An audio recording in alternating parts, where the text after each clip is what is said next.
मेरा नाम विभिन्न है। ये कहानी अक्सर ही मेरे पिताजी मुझे सुनाया करते हैं, क्योंकि ये कहानी को मैं जितनी बार सुनता हूँ उतनी बार मुझे इसमें अलग अलग चीजें पता चलती हैं। ये बात तब की है जब मेरे पिताजी की उम्र 20 साल की होगी। वो अपने पिताजी के साथ यानी कि मेरे दादाजी के साथ अक्सर ही शिकार करने जाया करते थे। और ये बात मैं जो आप लोगों को बताने जा रहा हूँ, ये 1985 की बात है। एक बार हुआ कुछ ऐसा था कि मेरे दादाजी और मेरे पिताजी शिकार पर गए हुए थे। उनके साथ मेरे दादाजी के और भी 2-3 दोस्त थे। सभी लोग मिलकर शिकार पर जब गए तो रात का समय था। रात के तकरीबन 9 साढ़े 9 बज रहे होंगे। और उस जमाने में इतना टेक्नोलॉजी का जमाना नहीं था, इसीलिए वो लोग ज्यादातर तीर या फिर गुलेर का इस्तेमाल करते थे। उस समय पिताजी बताते हैं कि जब हम लोगों ने एक शिकार किया, रात के तकरीबन 11 बज चुके थे। जब वो शिकार किया तो शिकार को लगने के बाद भी शिकार भागता था और उसके पीछे हम लोगों को भी भागना पड़ता था। जब रात के समय मेरे दादाजी ने एक जानवर का शिकार किया तो उसे पैर में बहुत जोर की लगी, जिसकी वजह से इतना पता था कि ये और ज्यादा देर तक नहीं भाग पाएगा। इसीलिए उसका पीछा करते करते मेरे पिताजी, मेरे दादाजी और उनके 2-3 दोस्त, ये सभी लोग भागे। तकरीबन 150-200 मीटर दूर जाने के बाद उन लोगों ने देखा कि उनका शिकार नीचे जमीन पर जख्मी पड़ा हुआ है, लेकिन शिकार के पास एक आदमी बैठा हुआ है और वो उस जानवर पे से जो खून निकल रहा था उसको अपनी जबान से ही चाट रहा था। वो मंजर काफी डरावना था। आसपास घना अंधेरा भी था, जिस वजह से उस आदमी की शक्ल देख पाना एकदम असंभव जैसा था।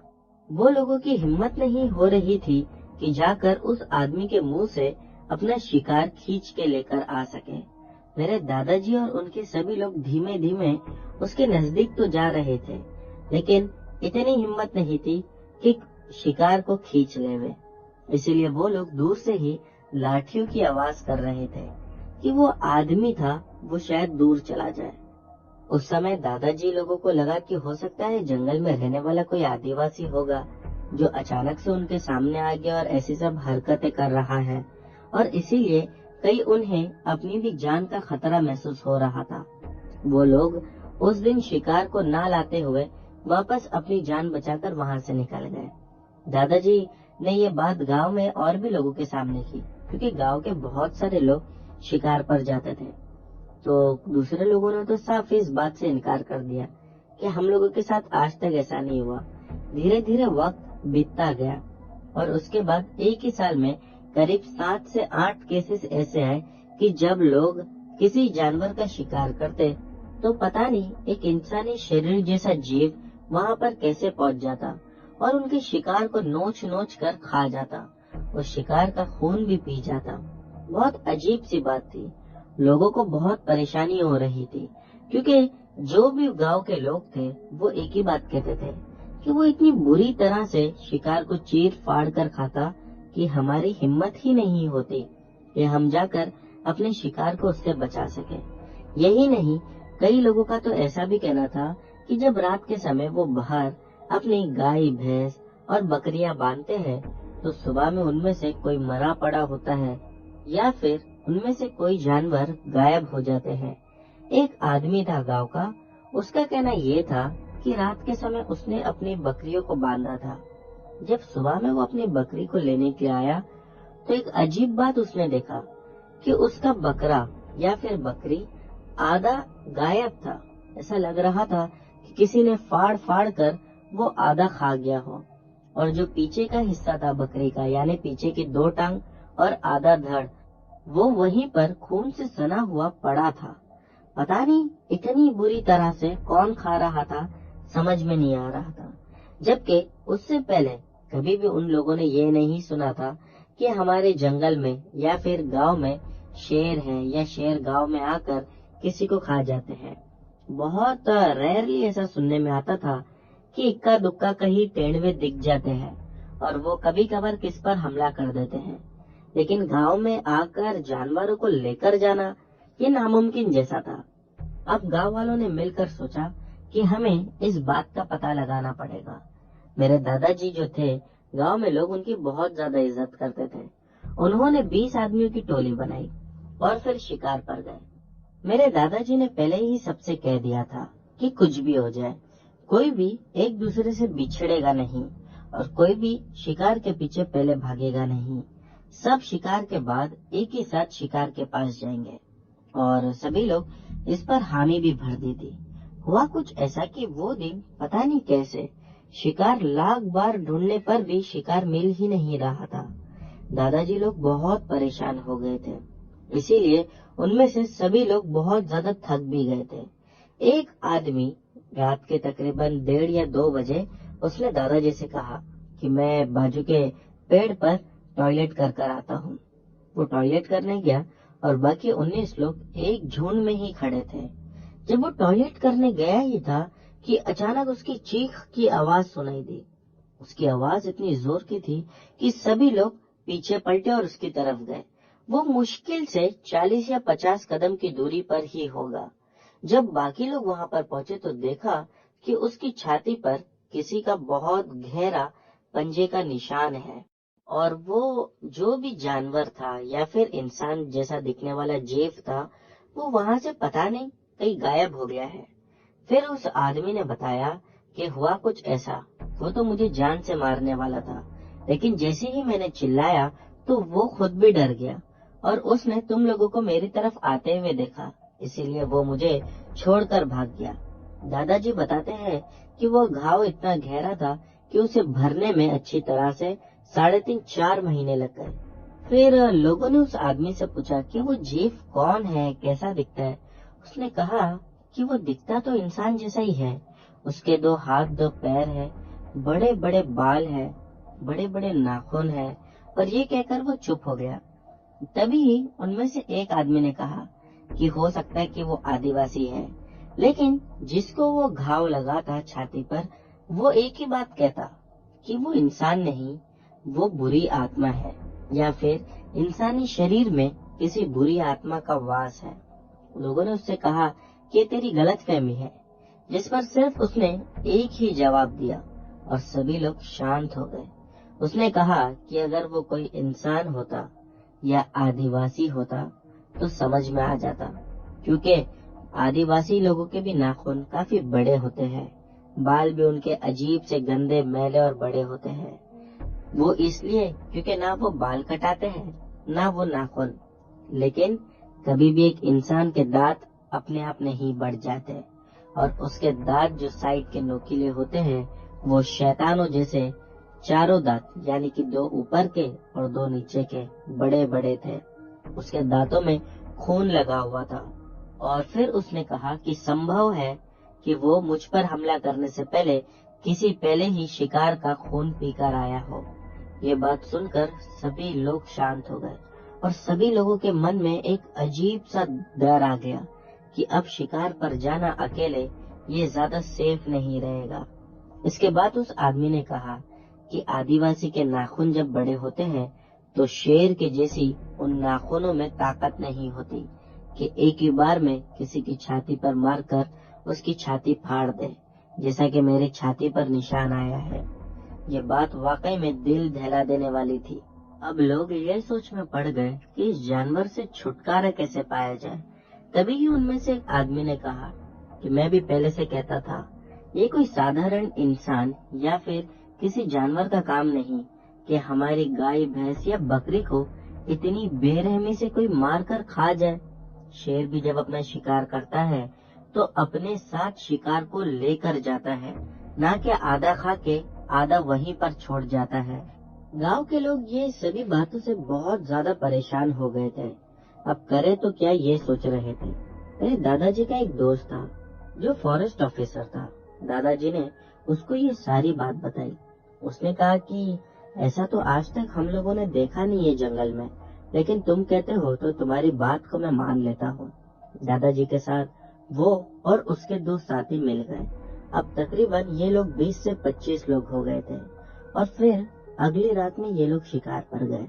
लेकिन पता नहीं क्यों वो इंसान जैसा दिखने वाला जीव वहाँ पर दिखाई नहीं। पहले दिन ये लोग चुपचाप वापस आ गए। 1-2 दिन छोड़कर दोबारा गए। दोबारा भी वो दिखाई नहीं, जिस पर फॉरेस्ट ऑफिसर कहने लगा कि ये सब तुम लोगों ने खाली कुछ भी मनगढ़ंत बातें बनाई है, ऐसा वहाँ पर कुछ भी नहीं है, होता तो मुझे भी दिखता। लेकिन कहीं दादाजी की बात मानकर वो अगली बार चलने के लिए फिर तैयार हो गया। दादाजी के साथ जब वो इस बार गया तो नसीब अच्छे थे, जिसकी वजह से वो जीव इन लोगों को दिख गया। लेकिन हुआ कुछ ऐसा कि जैसे ही वो जीव सामने आया तो फॉरेस्ट ऑफिसर और उसके साथ में 2 कर्मचारी जो थे वो लोग भी डर गए और डर के मारे उसे पकड़ने के बजाय अपनी जान बचाकर भागकर वापस आ गए। उस फॉरेस्ट ऑफिसर का ये कहना था कि वो इंसान जैसा दिखने वाला जीव पक्का कोई इंसान नहीं है, वो भी कोई आत्मा है। भले ही मैं फॉरेस्ट ऑफिसर हूँ तो क्या हुआ, लेकिन मैं भूत प्रेत जैसी चीजों पर पूरा विश्वास करता हूँ। फिर उसने अपने पिताजी को फोन मिलाया।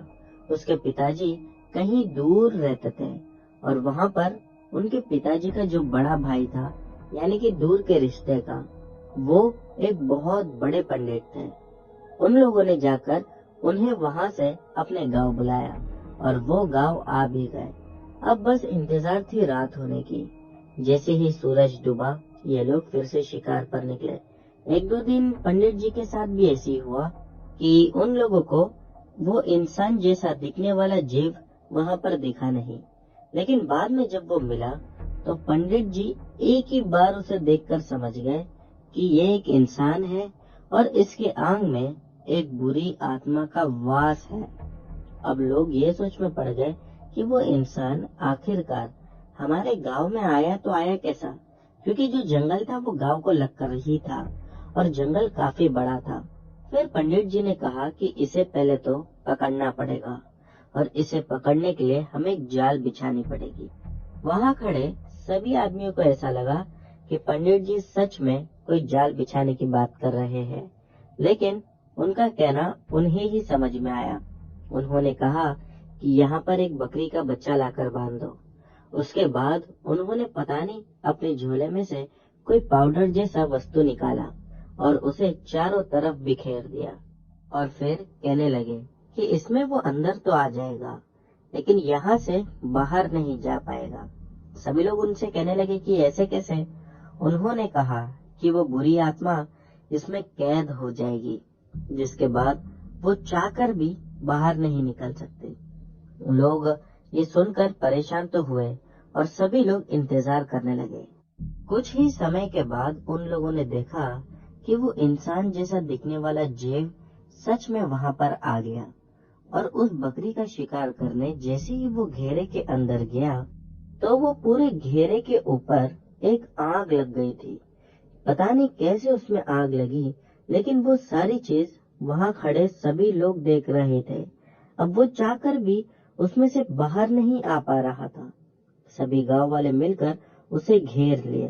पंडित जी ने सभी से कहा कि कोई भी इसके नजदीक ना जाए, सभी लोग दूर से खड़े रहकर देखो, अब इसके अंदर की आत्मा को निकालना जरूरी है। तभी ही वहाँ जितने लोग खड़े थे उनमें से एक ने बोला कि अरे मैं इसे जानता हूँ, ये तो अपने गांव का ही है। और ये कहकर सभी लोगों को देखने लगा। सभी लोगों ने फिर उस आदमी को देखा। आग की रोशनी में इस बार उसका चेहरा दिखाई दे रहा था, लेकिन शायद कई जमाने से नहीं नहाने के वजह से उसके चेहरे पर धूल धानी की मोटी परत जम गई थी। पहचानना थोड़ा मुश्किल हो रहा था, फिर भी लोगों ने आखिरकार उसे पहचान ही लिया। हुआ कुछ ऐसा था कि उसके माँ बाप एक दिन अचानक मर गए थे, जिसका सदमा वो बर्दाश्त नहीं कर सका और घर बार छोड़कर वो वहाँ से चला गया था। इसके बाद गांव वालों को लगा कि पता नहीं वो गांव छोड़कर ही चला गया है और उन लोगों ने उसे ढूंढने की कोशिश भी नहीं की। ये तो हमारे ही गांव का, यानी कि उन लोगों के गांव का ही वो आदमी था, लेकिन इसकी हालत ऐसे कैसे हो गई थी ये बात समझ में नहीं आ रही थी। पंडित जी ने उस घेरे के अंदर जाने का फैसला किया। सभी लोग पंडित जी को कहने लगे कि आग लगी हुई है, आपको उससे चोट भी आ सकती है। वो मुस्कुराए और चुपचाप उस घेरे के अंदर चले गए। वहाँ खड़े मौजूद सभी लोगों ने देखा कि उस आग ने पंडित जी का कुछ नहीं बिगाड़ा। वो जब अंदर गए उसके बाद उन्होंने पता नहीं फिर से झोले में से क्या निकाला और उसके सर पर रख दिया। वो चीखता चिल्लाता दर्द से कर रहा था, बस एक ही बात बोलता कि मुझे छोड़ दो, मुझे जाने दो। उसकी आवाज ऐसी हो गई थी कि मानो 6-7 आदमी मिलकर वो एक ही बात कह रहे हो, और वो 6-7 आदमी भी किसी बंद कमरे में जब बात करते हैं, एक ही चीज को बोलते हैं, वैसी आवाज उसकी भी सुनाई दे रही थी। आवाज में काफी ज्यादा दर्द महसूस हो रहा था। इसके बाद पंडित जी ने उससे कहा कि यहाँ से निकल जा, वरना जिंदा तो मैं इस घेरे से बाहर तुझे निकलने नहीं दूंगा। पंडित जी के थोड़ा बहुत धमकाने पर वो आत्मा ने उस इंसान का शरीर छोड़ दिया, जिसके बाद वो जमीन पर बेहोश होकर गिरा। सभी लोगों ने उसे उठाकर जैसा तैसा अपने गांव में पहुंचाया। उसके बाद उसे नहलाया गया और जब उसको सच में अच्छी तरह से कपड़े पहनाकर गांव के सामने बिठाया गया, तब उसका पागलपन भी खत्म हो चुका था। जो उसके दांत बड़े हो गए थे, पता नहीं वो अचानक से अपने आप छोटे हो गए। मानो ऐसा लग रहा था कि वो उसका दांत नहीं बल्कि शायद बाल है। जैसा बाल काटने पर छोटे होते हैं, वैसा ही उस आत्मा को उसके शरीर से निकालने के बाद उसके दांत छोटे हो गए। फिर उससे पूछा गया तो उसने बताया कि जब मेरे माँ बाप की मृत्यु हो गई तो मैं बहुत गुस्से में यहाँ से निकल गया, और मैं सोचा तो यही था कि अब गांव लौटकर नहीं आऊंगा, लेकिन मेरा कहीं दूसरी जगह ठिकाना भी नहीं था। तो मैं जंगल में ऐसी एक बड़े से चट्टान पर जाकर बैठ गया था। सूरज भी डूब चुका था, फिर भी मेरा घर आने का मन ही नहीं। मैं बस रोता जा रहा था। ये सोच रहा था कि मैं अगर घर आऊंगा तो मुझे घर में फिर से अपने माँ बाप की यादें दिखाई देगी और महसूस होगी, जो मैं बर्दाश्त नहीं कर पाऊंगा। मैं वहाँ बैठकर रो ही रहा था कि अचानक से एक औरत मेरे सामने आई और वो मुझसे कहने लगी कि मैं जानती हूँ तुम बहुत परेशान है, मैं तुम्हारा दुख दर्द हमेशा के लिए खत्म कर सकती हूँ। मैंने उससे पूछा वो कैसे? उसने कहा कि सिर्फ एक वादा करना होगा। मैंने कहा कि क्या? उसने कहा कि मुझे तुम्हारा शरीर दे दो, मैं तुम्हारे माँ बाप को तुम्हें लौटा दूंगी। हालांकि ये बात असंभव थी, लेकिन मैं उस औरत के जाल में ऐसा फंस गया था कि मानो मैं यही चाह रहा था मेरे माँ बाप कैसे भी मुझ तक वापस आ जाए। इसीलिए मैंने भी हामी भर दी और उसके बाद उसने मेरे शरीर पर कब्जा कर लिया। हालांकि उसने मुझे मेरे माता पिता तो लौटाए नहीं, लेकिन मेरे शरीर को अपना बनाकर वो पता नहीं मुझसे क्या क्या काम करवाती थी।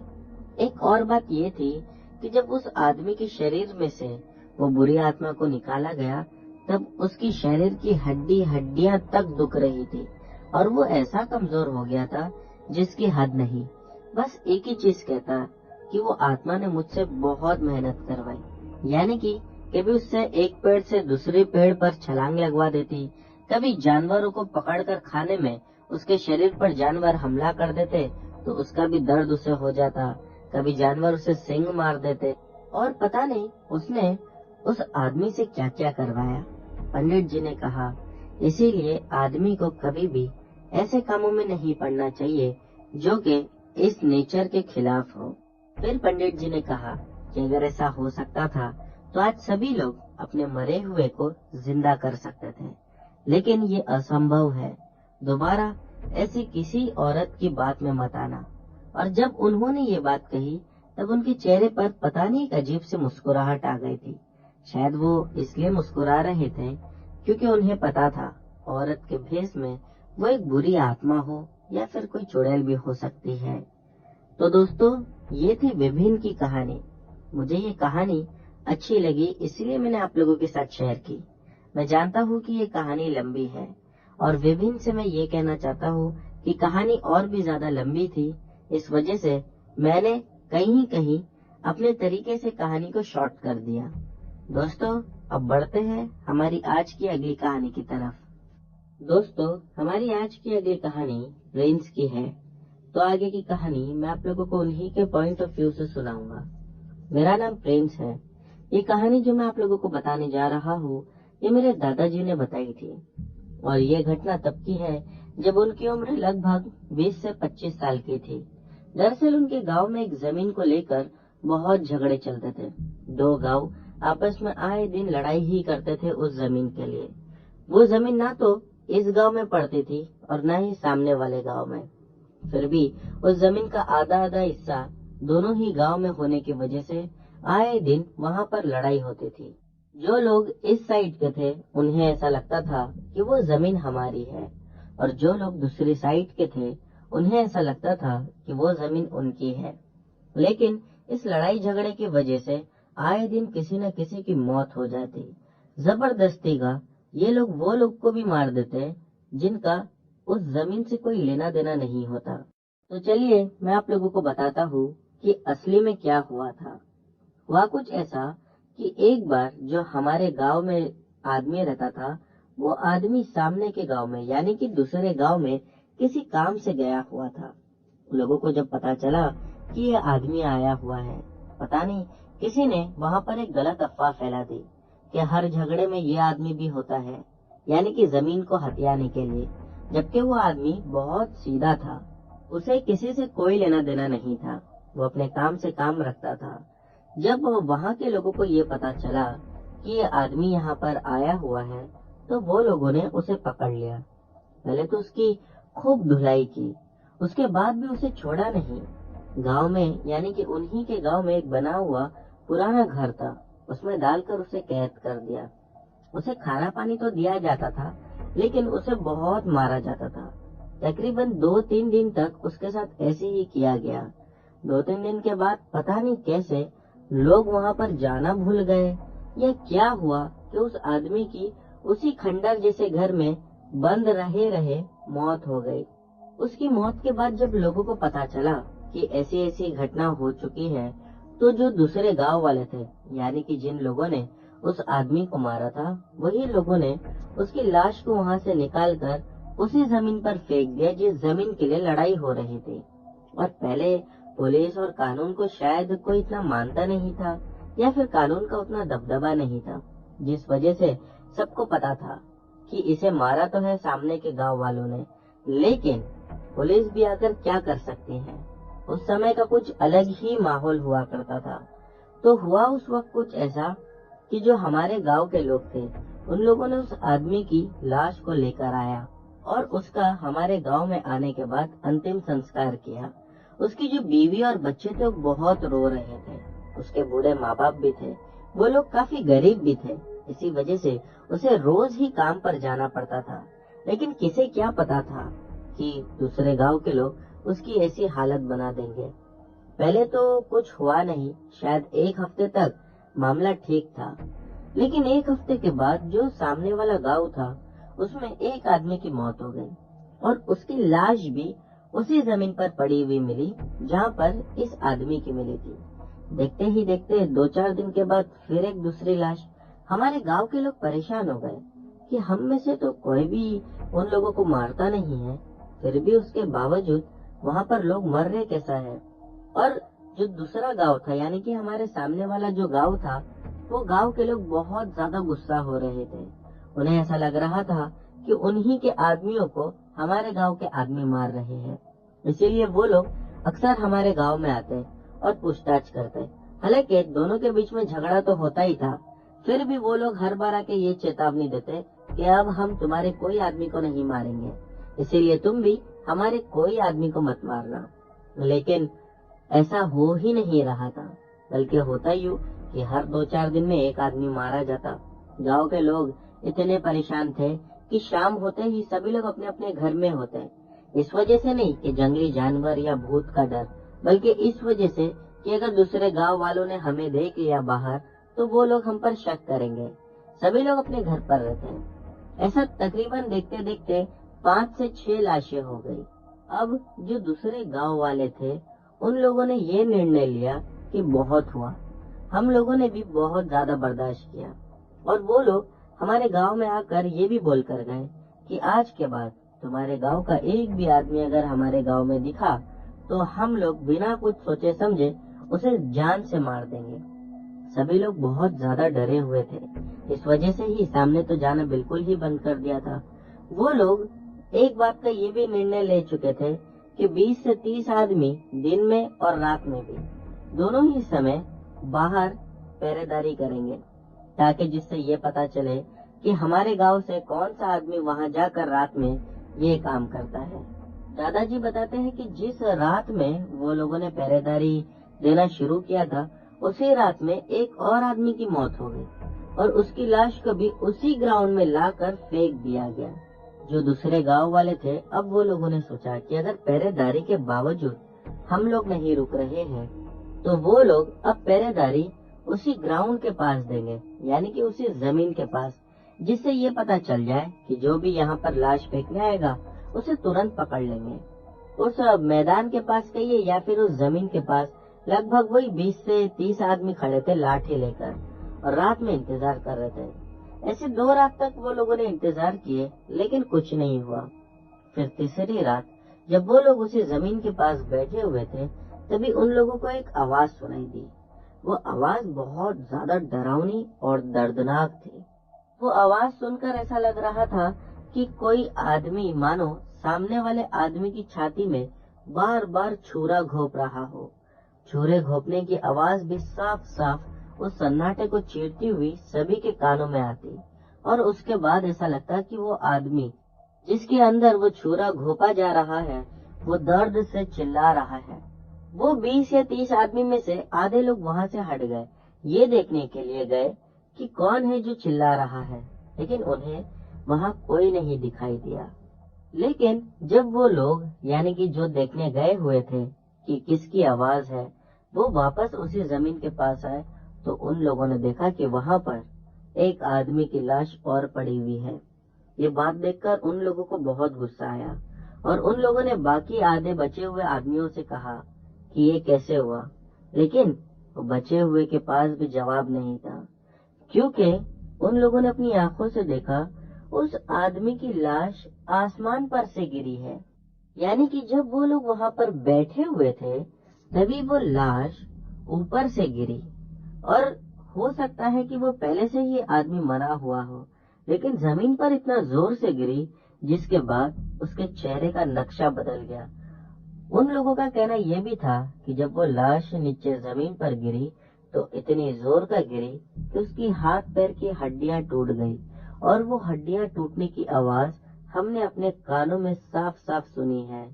मेरे दादाजी बताते हैं कि वो लाश देखने के बाद सामने के जो गांव के लोग थे, उनमें इतना ज्यादा डर आ गया था कि मानो अब वो लोग सामने से ये कह रहे थे कि जमीन तुम ले लो, हमें जमीन नहीं चाहिए। वो जमीन तो हम लोगों ने ले ली, लेकिन उसके बावजूद मौतों का सिलसिला बंद ही नहीं हो रहा था। सभी लोगों के समझ के परे था कि ऐसा क्यों हो रहा है। तभी ही गांव में से एक आदमी ने कहा, यानी कि वो आदमी उन्हीं के गांव का था। उसने कहा कि मैंने उसी आदमी की लाश देखा जिस आदमी को हमने मारकर उस जमीन पर फेंक दिया था। जब और भी लोगों ने उससे पूछताछ की तो उसने सारा सच उगल दिया। उसका कहना ये था कि वही आदमी की आत्मा है जिस आदमी को हमारे गांव के कुछ लोगों ने मारा था, क्योंकि ये आत्मा सिर्फ उन्हीं लोगों को मारकर अपना बदला ले रही है जिसने इसे मारा था। अगर आप देखो तो हमारे गांव से एक भी वो व्यक्ति की मौत नहीं हुई जो बेकसूर था। अब हमारे गांव को और सामने वाले गांव को दोनों को ये बात समझ में आ गई थी कि ये आत्मा ही है जो ऐसा सब कर रही है। लेकिन इसका हल क्या है? हमारे गांव में इतनी दिक्कत नहीं थी। हमारे गांव के लोग सब बहुत ही चैन सुकून से थे। उन्हें पता था कि सामने के गांव वाले लोगों की गलती है तो इसका भुगतान भी उन्हें भुगतना ही पड़ेगा। लेकिन फिर वो लोगों ने पता नहीं कहां से कोई तांत्रिक बाबा को ढूंढ कर लाया और उस तांत्रिक बाबा के जरिए उन लोगों ने उसी आत्मा को कैद कर लिया, जबकि हमारे गांव के लोग ये कह रहे थे कि उसका अंतिम संस्कार दोबारा किया जाए और अच्छे से किया जाए। वो आत्मा अपना बदला ले चुकी है, यानी कि जिन जिन लोगों ने मिलकर उसे मारा था उसने उन सबको मार दी है, तो अब उसे खुद ब खुद मुक्ति मिल जाएगी। लेकिन तभी वही आदमी जिसने उस आत्मा को देखा था या महसूस किया था, उसने कहा कि नहीं, अब भी एक आदमी और बचा है। सभी लोगों ने कहा कि वो कौन है, जिस पर वो रो रो कर कहने लगा कि वो आदमी मैं ही हूँ, मेरी जान बचा लो। हमारे गांव के लोगों ने तो इतना ध्यान नहीं दिया क्योंकि उन्हें पता था उसने गलती की है। उस आघोरी बाबा ने या तांत्रिक बाबा ने उस आत्मा को कैद तो कर लिया और अपने साथ पता नहीं कहाँ लेकर चले गए। हमारे गांव के लोगों ने बहुत जिद की, लेकिन वो मानने वालों में से नहीं था कि उस आत्मा को छोड़ दे। उसके बावजूद वो उस आत्मा को लेकर चला गया। लगभग 6-7 सालों तक सब कुछ एकदम ठीक था। फिर अचानक से एक दिन उसी आदमी की लाश वही जमीन पर पड़ी हुई मिली। सोचने वाली बात ये थी कि अब उस आदमी की लाश उस जमीन पर कैसे मिली। जब पूछताछ की और पता चला कि वो तांत्रिक बाबा की मौत हो चुकी है, यानी कि वो पता नहीं कैसे मर गया था। हो सकता है कि उसके मर जाने के बाद उस आत्मा को भी आजादी मिल गई हो और 7 साल बाद भी वो अपना बदला लेना भूली नहीं थी। इसीलिए वो आकर उसी आदमी को पकड़कर मार दी और फिर उसे उसी जमीन पर फेंक दी। आज भी वो जमीन हमारी ही है, यानी कि हमारे गांव में आती है। अब उसके बाद से दोबारा कभी भी ऐसा कोई भी मौत का हादसा न हमारे गांव में हुआ और न ही उन लोगों के गांव में। वो लोग तो आज भी इस बात से इतना डरते हैं और उन लोगों का ये भी मानना है कि वो आत्मा, यानी कि हमारे गांव की आत्मा आज भी इसी दुनिया में भटक रही है। और अगर हमने गलती से भी एक भी आदमी को या बेकसूर को मारा तो वो बदला लेने जरूर आएगी। हालांकि वैसे तो ये सब जो हुआ बहुत बुरा हुआ, लेकिन लातों के भूत बातों से नहीं मानते। वो कहावत बिल्कुल ठीक है। मेरे हिसाब से तो अच्छा ही हुआ कि उन लोगों के दिल में ये डर बन गया है। इसी बहाने अब वो लोग कभी भी कोई भी बेकसूर पे जुल्म करने से पहले 10 बार सोचेंगे। तो दोस्तों, ये थी प्रिंस की कहानी। अब बढ़ते हैं हमारी अगली कहानी की तरफ। दोस्तों, हमारी आज की अगली कहानी विनीता ने भेजी है। इन्होंने पहले भी हमारे चैनल के साथ 2 कहानियां शेयर कर रखी है। चलिए कहानी को इन्हीं के पॉइंट ऑफ व्यू से सुनते हैं। ये बात तब की है जब मेरी नई नई शादी हुई थी। शादी के बाद ऐसा कुछ हुआ था जिसकी वजह से हमें मजबूरन अपने घर से अलग होकर दूर रहना पड़ रहा था। बात कुछ ऐसी थी कि हम दोनों के, यानी कि मेरे और मेरे हस्बैंड के घर वाले इस बात पर तैयार नहीं थे कि हम दोनों की शादी हो जाए। इसीलिए हम लोगों को भागकर शादी करनी पड़ी और भागने के बाद हम लोग बहुत बेसहारा महसूस कर रहे थे, क्योंकि भागने के बाद कुछ 20 या 25 दिन तक तो उतना ही पैसा था जिसमें गुजारा हो गया। उसके बाद हम लोगों के ऊपर बहुत बुरे हालात आए। इसीलिए मेरे हस्बैंड के एक दोस्त है जिनका नाम विनय था। उन्होंने मेरे हस्बैंड से कहा कि मेरा एक छोटा सा घर है, हालांकि आसपास वहाँ पर इतनी आबादी नहीं, लेकिन अगर तू चाहे तो वहाँ जाकर रह सकता है। वहाँ मुश्किल से 8 या 10 घर आसपास होंगे। जब हम लोग उस घर में पहले दिन गए तब आसपास के लोगों से बातचीत करने पर यह पता चला कि विनय की जो पहली बीवी थी उसने खुद को जलाकर मार दिया था, यानी कि वो आत्महत्या कर ली थी। पता नहीं वजह क्या थी, लेकिन वही लोगों से ये भी पता चला कि विनय का बर्ताव उसके साथ अच्छा नहीं था, जिसकी वजह से उसने ये काम किया। दरअसल विनय की जो पहली बीवी थी वो बहुत अमीर और पैसे वाली थी। दोस्तों, मैंने जो आप लोगों को विनय नाम बताया हूँ, तो मैं ये बता दूं कि वो नाम सही नहीं है। विनीता जी ने जो कहानी भेजी है उसमें उन्होंने असली नाम बताने से मना किया है, इसीलिए मैंने उसे काल्पनिक नाम विनय दे दिया हो। आगे विनीता जी ये बताती है कि उसका आदमी यानी कि विनय जो था उसने अपनी बीवी के साथ अच्छा बर्ताव नहीं किया, और दूसरा तो उसकी जितनी भी प्रॉपर्टी शादी होने के बाद उसने लाई थी वो सब उससे छीन लिया। जो भी कहिए, छीन लिया या फिर खुद ही अपना लिया। अब वो बात समझ में लोगों को कभी नहीं आई कि हुआ क्या, क्योंकि 3 ही दिन शादी को बीते थे कि तीसरे ही दिन ये पता चला कि विनय की बीवी ने अपने आप को आग लगा ली। एक ताज्जुब की बात ये भी थी कि जिस रात में विनय की बीवी ने अपने आप को आग लगाई थी उस रात में विनय घर पर मौजूद था और अपनी बीवी को जलता देखकर वो वहाँ से बाहर निकल गया था। चाहता तो वो अपनी बीवी की मदद कर सकता था। विनय से जब बाद में पूछताछ हुई तो उसने साफ साफ ये कह दिया कि मैं घर पर ही नहीं था, और जो उसके बहुत करीबी थे उन लोगों से जब उसकी बात हुई तो उसने उन लोगों को बताया, मुझे भी बहुत अफसोस है, लेकिन उस वक्त मैं भी बहुत गुस्से में था और मुझे लगा कि मेरी बीवी सिर्फ मुझे धमकी दे रही है, वो ऐसा कुछ नहीं करेगी। लेकिन मुझे क्या पता कि वो तो आग लगा लेगी खुद को और मर जाएगी। जबकि जहाँ पर उसने घर के अंदर आग लगाई थी उसी के बाजू में एक पानी का भरा हुआ ड्रम था। तो मुझे ऐसा लग रहा था कि शायद वो पानी से अपने आप को बुझा भी लेगी, लेकिन वो तो जलकर मर ही गई। पता नहीं उसे इस बात का अफसोस था या नहीं। मैंने जब ये विनय की कहानी सुनी तो मेरा दिल एकदम दहल सा गया। मैंने मेरे पति से कहा कि हमें यहाँ नहीं रुकना, ये विनय बहुत बुरा आदमी था। मेरे पति ने जिस पर कहा कि हमें इस वक्त यहीं रुकना पड़ेगा। हालांकि मैं भी उसकी सच्चाई जान गया हूँ, लेकिन हमारे पास कोई दूसरा रास्ता ही नहीं है। मजबूरन हम दोनों ही उस घर में चले गए। अगर हम लोगों को बाजार लेना हो या माचिस की कांडी, तो उस घर से हम लोगों को तकरीबन 2.5 किलोमीटर दूर आना पड़ता था। हमारे पास न बाइक थी और न ही कार, इसलिए हमेशा ये देखते थे कि 4-5 दिन में एक ही बार जाकर पूरे हफ्ते का बाजार एक के साथ उठा लाए। उस घर में तो फ्रिज वगैरह भी नहीं था, ज्यादा अगर चीजें लाते तो वो रख कर खराब हो जाती। जैसा तैसा जिंदगी गुजर रही थी। अभी हमें गए हुए वहाँ पे 15 या 20 ही दिन हुए थे कि मुझे ऐसा लगने लगा वहाँ पर हर वक्त विनय की बीवी को मैं महसूस कर पा रही थी और ऐसा लगता कि वो मेरे साथ साथ घूम रही है।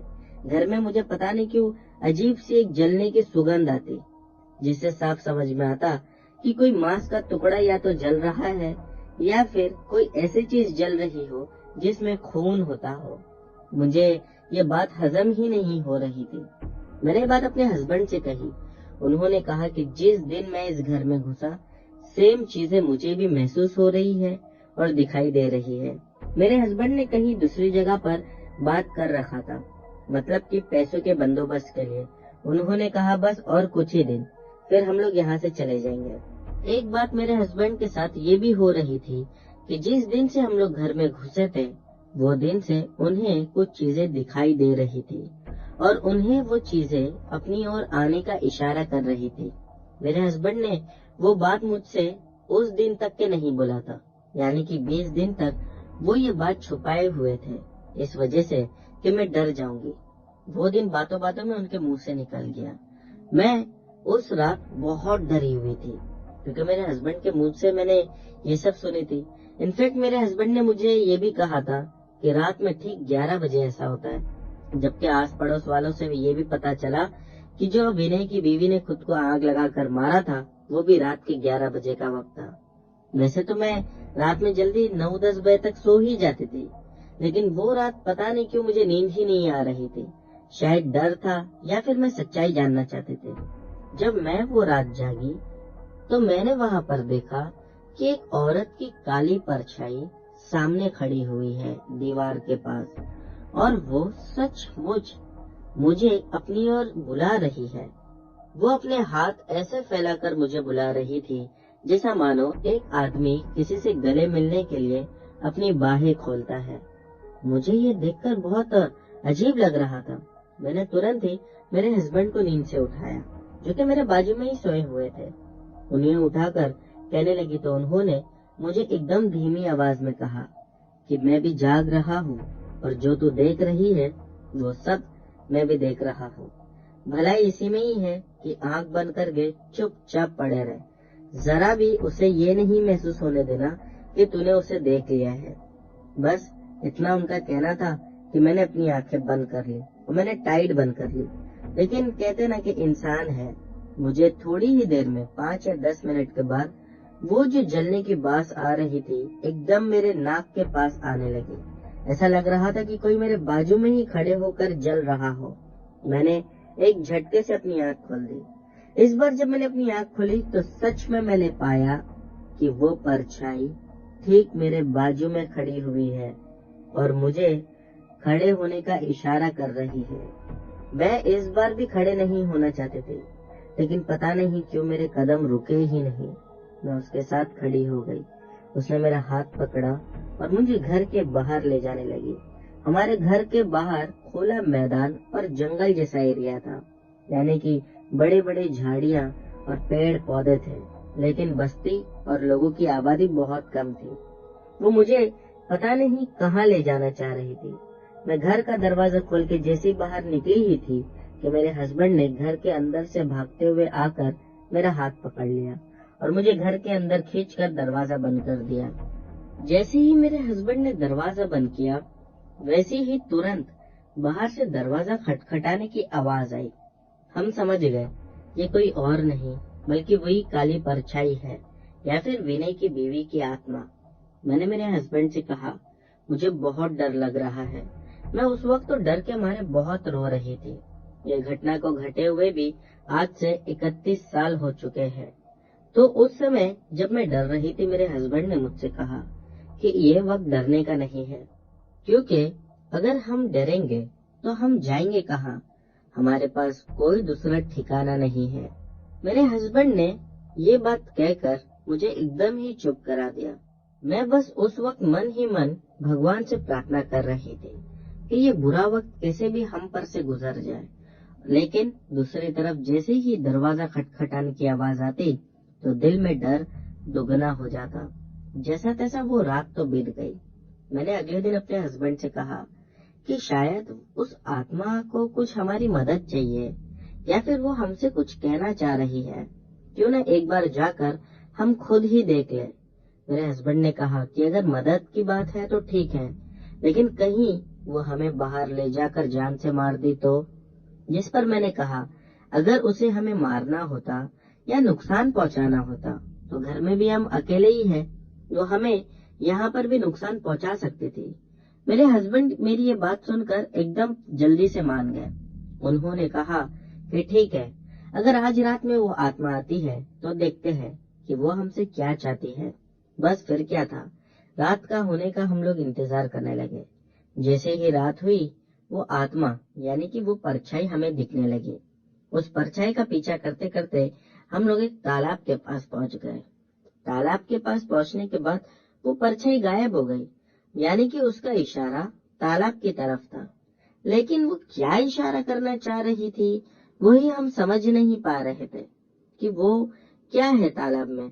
और तालाब में अंदर जाकर देखना तो नामुमकिन वाली बात थी, क्योंकि तालाब बहुत बड़ा और गहरा था। मेरे हस्बैंड ने कहा कि तालाब की तरफ इशारा है, यानी कि यही कोई सबूत है। बहुत दिन तक, तकरीबन 15 से 20 दिन तक हम लोग उस तालाब के पास जा जाकर सबूत ढूंढने लगे, लेकिन हमें कभी कुछ मिलता ही नहीं। ऐसा करते करते जब 15-20 दिन हो गए थे, तो एक रात जब वो परछाई हमारे घर पर आई, मैंने उठकर अपने डर को हटाकर उसे चिल्ला दिया, तालाब की तरफ क्या इशारा कर रही हो? हमें क्या बताना चाहती हो? तालाब तक लेके जाती हो, फिर वहाँ से गायब हो जाती हो। वहाँ पर हमें क्या ऐसा ढूंढना चाहिए जो तुम्हारी मदद कर सके? तुम ही हमें बता दो। जिसके बाद उसने दीवार पर लिखा खुदाई। मुझे ये बात समझ में नहीं आई। मेरे हस्बैंड ने कहा कि वो हमें इशारा दे रही है वहाँ पर खोदने का। इस बार फिर हम लोग उसी के साथ गए। जब हम लोग वहाँ पर गए और वहाँ पर खोदना शुरू किया तो वहाँ अंदर से हमें सोना मिला। आपने बिल्कुल ठीक सुना, काफी सारा सोना और चांदी वहाँ पर गड़ा हुआ था, लेकिन वो किसका था वो समझ में ही नहीं आया। जिसके बाद उस आत्मा ने वो सोना चांदी हमें दे दिया और वो एकदम से गायब हो गई। समझ में नहीं आया कि वो हमें सोना चांदी क्यों दी और क्यों गायब हो गई। बहुत खोजबीन के बाद ये पता चला कि वो सारा सोना उसी का था। पता नहीं, शायद उसे शादी में मिला था या फिर उसने अपने घर से ही लेकर आई थी। उसे हमारी गरीबी नहीं देखी गई होगी, या हो सकता है वो जानती होगी कि हम दिल के अच्छे हैं और हम किसी का बुरा नहीं चाहते, इसलिए वो हमारी मदद करने के लिए सारा सोना हमें दे दी। एक बात हमें और भी ये पता चली लोगों से कि उस औरत का सारा सोना जिस दिन वो आई थी वो दिन तो लेकर आई, लेकिन अगले ही दिन सारा सोना और चांदी गायब हो गया था। हम लोगों को लगा कि शायद विनय ने ही पूरा उसका सोना भी लेकर चला गया होगा, लेकिन हम लोगों ने आज तक लोगों को ये नहीं बताया था कि उस आत्मा ने उसका सोना हमें दे दी। हो सकता है कि उसे पहले ही अंदेशा हो गया होगा कि उसका आदमी लालची है और कभी न कभी इसके ऊपर जानलेवा हमला भी कर सकता है। इसीलिए उसने सारा सोना और चांदी जाकर वहाँ पर खोदकर गाड़ दिया होगा। कहने वाले कहते हैं, मैं जब भी ये कहानी किसी और को सुनाती हूँ तो अक्सर ही उनका ये सवाल होता है कि आत्मा खुद सोना चांदी नहीं लाकर दे सकती थी। तो मेरा ये कहना है कि हर चीज आसानी से नहीं मिलती है। अगर वो हमें सोना चांदी लाकर दे देती तो हो सकता है हम लेते ही ना, और हम और भी ज्यादा डर जाते। पता नहीं इसके पीछे क्या है। अगर ऐसे ही होता तो ऊपर वाला भी सब आदमियों को घर बैठे बैठे ही खाना दे दिया होता, ना कि मेहनत करने बोलता। हो सकता है वो आत्मा भी यही चाहती हो कि हम लोगों ने जाकर थोड़ी सी मेहनत की और हमें फल मिल गया। उस दिन के बाद से लेकर आज 31 साल तक उस आत्मा ने कभी मुझे परेशान नहीं किया। तो दोस्तों, ये थी विनीता की कहानी। उम्मीद करता हूँ कि आज की सभी कहानियाँ आप लोगों को बहुत पसंद आई होगी। जो भी कहानी अच्छी थी उसे नीचे कमेंट सेक्शन में लिखना मत भूलना। दोस्तों, एक बात और ये बता देना चाहता हूँ कि हमारा पिछला वीडियो जो हम लोगों ने अपलोड किया था, किसी वजह से उसे डिलीट करना पड़ा। तो यहाँ से जो कहानियाँ चलेगी वो हमारे पिछले वीडियो की ही चलेगी। अगर आप लोगों ने सुन रखी है तो यहाँ से आप लोग वीडियो स्किप कर सकते हो। अगर नहीं सुनी है तो यहाँ से आप लोग वो कहानियों का मजा लीजिए। चलिए शुरू करते हैं। मेरा नाम दास है और आज मेरी उम्र 40 साल की है। मैं आप लोगों को एग्जैक्ट लोकेशन तो नहीं बता सकता, लेकिन मैं आप लोगों को ये बता सकता हूँ कि जिस घटना के बारे में मैं आप लोगों को बताने जा रहा हूँ वो घटना तालाबपुर में मेरे साथ हुई थी। और ये बात आज से 20 साल पुरानी है, यानी कि 2001 की ये बात है। शायद आप लोगों को मेरी इस घटना पर यकीन भी ना आए, लेकिन जो उस वक्त मैंने महसूस किया और जो देखा था वो दिल को हिला देने वाला था। वह कुछ ऐसा था कि बहुत जमाने से हम लोग सुनते आ रहे थे कि हमारे गांव में पूर्वजों की बहुत बड़ी हवेली है, और सच कहूँ तो मैंने उस हवेली को पहले भी कई बार देखा था, लेकिन जब भी वहाँ पर रहने की बात होती तो मेरे पिताजी मना कर देते थे। दरअसल वो हवेली मेरे पूर्वजों ने 1940 में बनवाई थी, यानी कि जब भारत देश अंग्रेजों से आजाद भी नहीं हुआ था। तो 2001 में मेरे कुल 5 चाचा और उनकी फैमिली के साथ हम लोग उस घर में रहने गए, क्योंकि मेरे पापा ने कहा था कि अब वो हवेली को तोड़कर या फिर उसकी मरम्मत करवाकर उसे बेच देना चाहिए, जिसका कुछ पैसा भी मिल जाएगा। या फिर दूसरा ऑप्शन ये भी था कि हम ही लोग वहाँ पर अक्सर छुट्टियों में चले जाया करेंगे। और उससे पहले जब भी हम लोग गाँव जाते थे तो हम लोग दूसरे घर में रुकते थे। गाँव में हमारे दूसरे भी छोटे छोटे घर है। वो पहली बार हम लोग उस हवेली में जाकर रुकने वाले थे। उससे पहले कभी नहीं वहाँ पर रुकने का एक कारण ये भी था कि अक्सर पिताजी और चाचा कहते थे कि हवेली बहुत गंदी है और कमजोर हो चुकी है, कभी भी टूटकर गिर सकती है। इस बार जब हम लोग उस हवेली में गए तो उस हवेली का दाहिना हिस्सा वो एकदम ठीक था और जो बाया हिस्सा था वो कमजोर हो चुका था। दाएं हिस्से में जाकर हम लोग वहाँ पर रुकना शुरू कर दिए थे। मैं आप लोगों को एक बात ये भी बता दूं कि उस हवेली में कम से कम 28 से 30 कमरे थे। उसे आप लोग हवेली कहो या फिर कोठी। और हमारी उस हवेली में 3 से 4 स्टोर रूम थे। अब वो सच में स्टोर रूम थे या पता नहीं उसके पीछे का क्या राज था। इतना सुनता था कि जो 3 से 4 स्टोर रूम है उसे दादाजी के पूर्वजों ने बनवाया था, यानी कि वो उस समय से बंद पड़ा है और कभी भी इसको खोला नहीं जा सकता। मैं जिस कमरे में रुका था पहले माले पर, उसके बाजू में ही वो स्टोर रूम था। एक ही दीवार का सिर्फ मेरे कमरे में और उस स्टोर रूम में फासला था। रात के समय जब मैं सो रहा था तो मुझे उस कमरे से आवाज आती। कभी आवाज आती कि कमरे की दीवार पर कोई खटखटा रहा है, तो कभी ऐसी आवाज आती कि 1 रुपए का कॉइन मानो नीचे गिर गया हो और धीमे धीमे गोल गोल होते हुए नीचे बैठ गया हो। मैं ये अजीब सी आवाजें सुन रहा था और मुझे ऐसा लग रहा था कि जब इस कमरे में कोई रहता ही नहीं और सालों से बंद है तो इस कमरे में से ऐसी आवाजें क्यों आ रही। एक बार को मुझे ऐसा लगा कि हो सकता है चूहा वगैरह होगा, लेकिन चूहा मैं जानता हूँ कि कभी दीवार को एक इंसान की तरह खटखटा नहीं सकता। रात के कुछ 11:30 बज रहे थे। हम लोग खाना खाकर सब अपने अपने रूम में चले गए थे उस वक्त मेरी उम्र 20 साल की थी। जब थोड़ी रात और बीती तो मैंने महसूस किया कि बाजू के कमरे से फिर से आवाज आ रही है, और इस बार आवाज आते आते मेरे दरवाजे पर भी किसी ने दस्तक दिया। मैं सोचा इतनी रात में हो सकता है मेरे मम्मी पापा या फिर चाचा चाची के बच्चे होंगे। जब मैंने कमरे का दरवाजा खोला तो बाहर सिर्फ और सिर्फ एक ट्यूबलाइट जल रही थी। कोई नहीं था, एकदम वीरान सा पड़ा था। शायद सभी लोग अपने अपने कमरे में सो रहे थे, लेकिन अगर सब सो रहे थे तो ये मस्ती किसने किया। मैं फिर से कमरे का दरवाजा बंद करके अपने बिस्तर पर आकर लेट गया। लेटा ही था कि दोबारा फिर से दरवाजे पर किसी के खटखटाने की आवाज आई। इस बार मैं दरवाजा खुला नहीं और पलंग पर लेटे लेटे चिल्लाया, अरे मस्ती मत करो, सोने दो, कल मुझे सुबह जल्दी उठना है। ये कहकर मैं वहां पर सो गया। मेरी आंख तकरीबन रात के कुछ 2 बजे के आसपास फिर खुली। मेरी आंख जब खुली तो एक आवाज से खुली। वो आवाज ऐसी थी कि मानो कोई दीवार को नाखूनों से खुरेद रहा हो।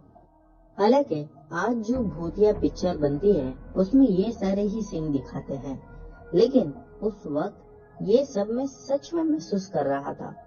मैं जब 2 बजे उठा तब पता नहीं कैसे हमारी हवेली में लाइट ही नहीं थी। पावर कट हो गया होगा, क्या तेज हवा की वजह से हो सकता है कि वायर वगैरह कुछ टूट टाट गए होंगे। मैं ये आवाज सुनकर बहुत ज्यादा डर गया था, इसीलिए मैं तुरंत उठा और अपने पिताजी के कमरे में चला गया। वहाँ जाकर मैंने मम्मी पापा से कहा कि ऐसा ऐसा मेरे साथ हो रहा है। वो लोग भी पहले मेरी इस बात को मानने से इनकार कर दिए। मैंने मम्मी पापा से कहा कि आप लोग मेरे साथ चलिए। हाथ में हम तीनों के एक एक मोमबत्ती थी, और जब मेरे कमरे में आए तो सचमुच वो लोगों ने भी आवाज सुना। पापा तो आवाज सुनकर ये सोच में पड़ गए कि जब यहाँ पर कोई रहता ही नहीं है तो ये आवाजें कैसे आ रही है। समझ में हम लोगों को भी कुछ नहीं आ रहा था। पापा ने रात में कहा मुझसे कि अभी तो मेरे कमरे में चल, सुबह होते ही ये कमरे का दरवाजा तोड़कर अंदर देखेंगे कि इसके अंदर क्या है। मैंने पापा से कहा लेकिन दादा और हमारे जो भी पूर्वज थे वो तो मना करते थे कि इस हवेली का दरवाजा कभी मत खोलना। मेरे पिताजी ने मुझे गुस्से में देखा और कहा कि उस वक्त वो लोगों के हाथ में थी, इसीलिए वो लोगों ने मना किया। आज इस हवेली की जिम्मेदारी मुझ पर है। ये कहकर हम लोग सोने चले गए। अगली सुबह में जैसे ही 8 साढ़े 8 बजे के पापा ने दरवाजा तोड़ना शुरू किया और उसी आवाज से मेरी भी आंख खुल गई। जब मैं बाहर आया तो पापा और मेरे चाचा लोग मिलकर दरवाजा तोड़ रहे थे। दरवाजा हालांकि मेरे सामने ही टूटा। जब दरवाजे को खोलकर मेरे चाचा और मेरे पिताजी अंदर गए तो अंदर कुछ भी नहीं था, मानो एक खाली सा कमरा पड़ा हो और बहुत सारी रस्सियां जैसा कुछ दिख रहा था। हो सकता है कि वो रस्सियां ही थी, लेकिन उसका आकार काफी बदल सा गया था और हाथ लगाने पर वो टूट सी जा रही थी, यानी कि टूटकर बिखर जा रही थी। पापा ने कहा इतने सालों पुरानी रस्सी होगी तो इसके हाल ऐसे ही होगा ना। ये कहकर पापा ने हम लोगों से कहा कि एक काम करो, तुम लोग बाहर निकल जाओ, क्योंकि कमरे में एक अजीब सी बदबू भी आ रही थी। फिर पिताजी ने मेरी माँ से कहा कि एक काम करो, कुछ लोगों को इकट्ठा करो और इस कमरे की साफ सफाई शुरू करो। मैंने पापा से कहा कि ऐसे तो और 2-3 स्टोर रूम बचे हुए हैं, उन लोगों को भी खोलकर मेरे हिसाब से साफ करवा देना चाहिए। पापा ने मेरी इस बात पर मुंडी हिलाई और चाचा लोगों के साथ दूसरे भी दरवाजे तोड़ने चले गए। एक एक करके वक्त के साथ साथ सारे के सारे दरवाजे तोड़ दिए गए और जैसा जैसा दरवाजा तोड़ रहे थे वैसा वैसा एक अजीब सी बदबू उस सारे स्टोर रूम में से आ रही थी। मैं पापा से कहा अजीब बात है पापा, हम लोग इतने सालों बाद यहाँ पर आए और स्टोर रूम को इतने सालों बाद खोले, पता नहीं इसमें क्या था क्या नहीं था। अगर स्टोर रूम होता तो उसमें कोई चीजें भी तो होनी चाहिए थी, खाली नाम का स्टोर रूम था, यहाँ तो अंदर कुछ है ही नहीं। पापा ने कहा कि पता नहीं, मैं भी इसके बारे में ज्यादा जानता नहीं।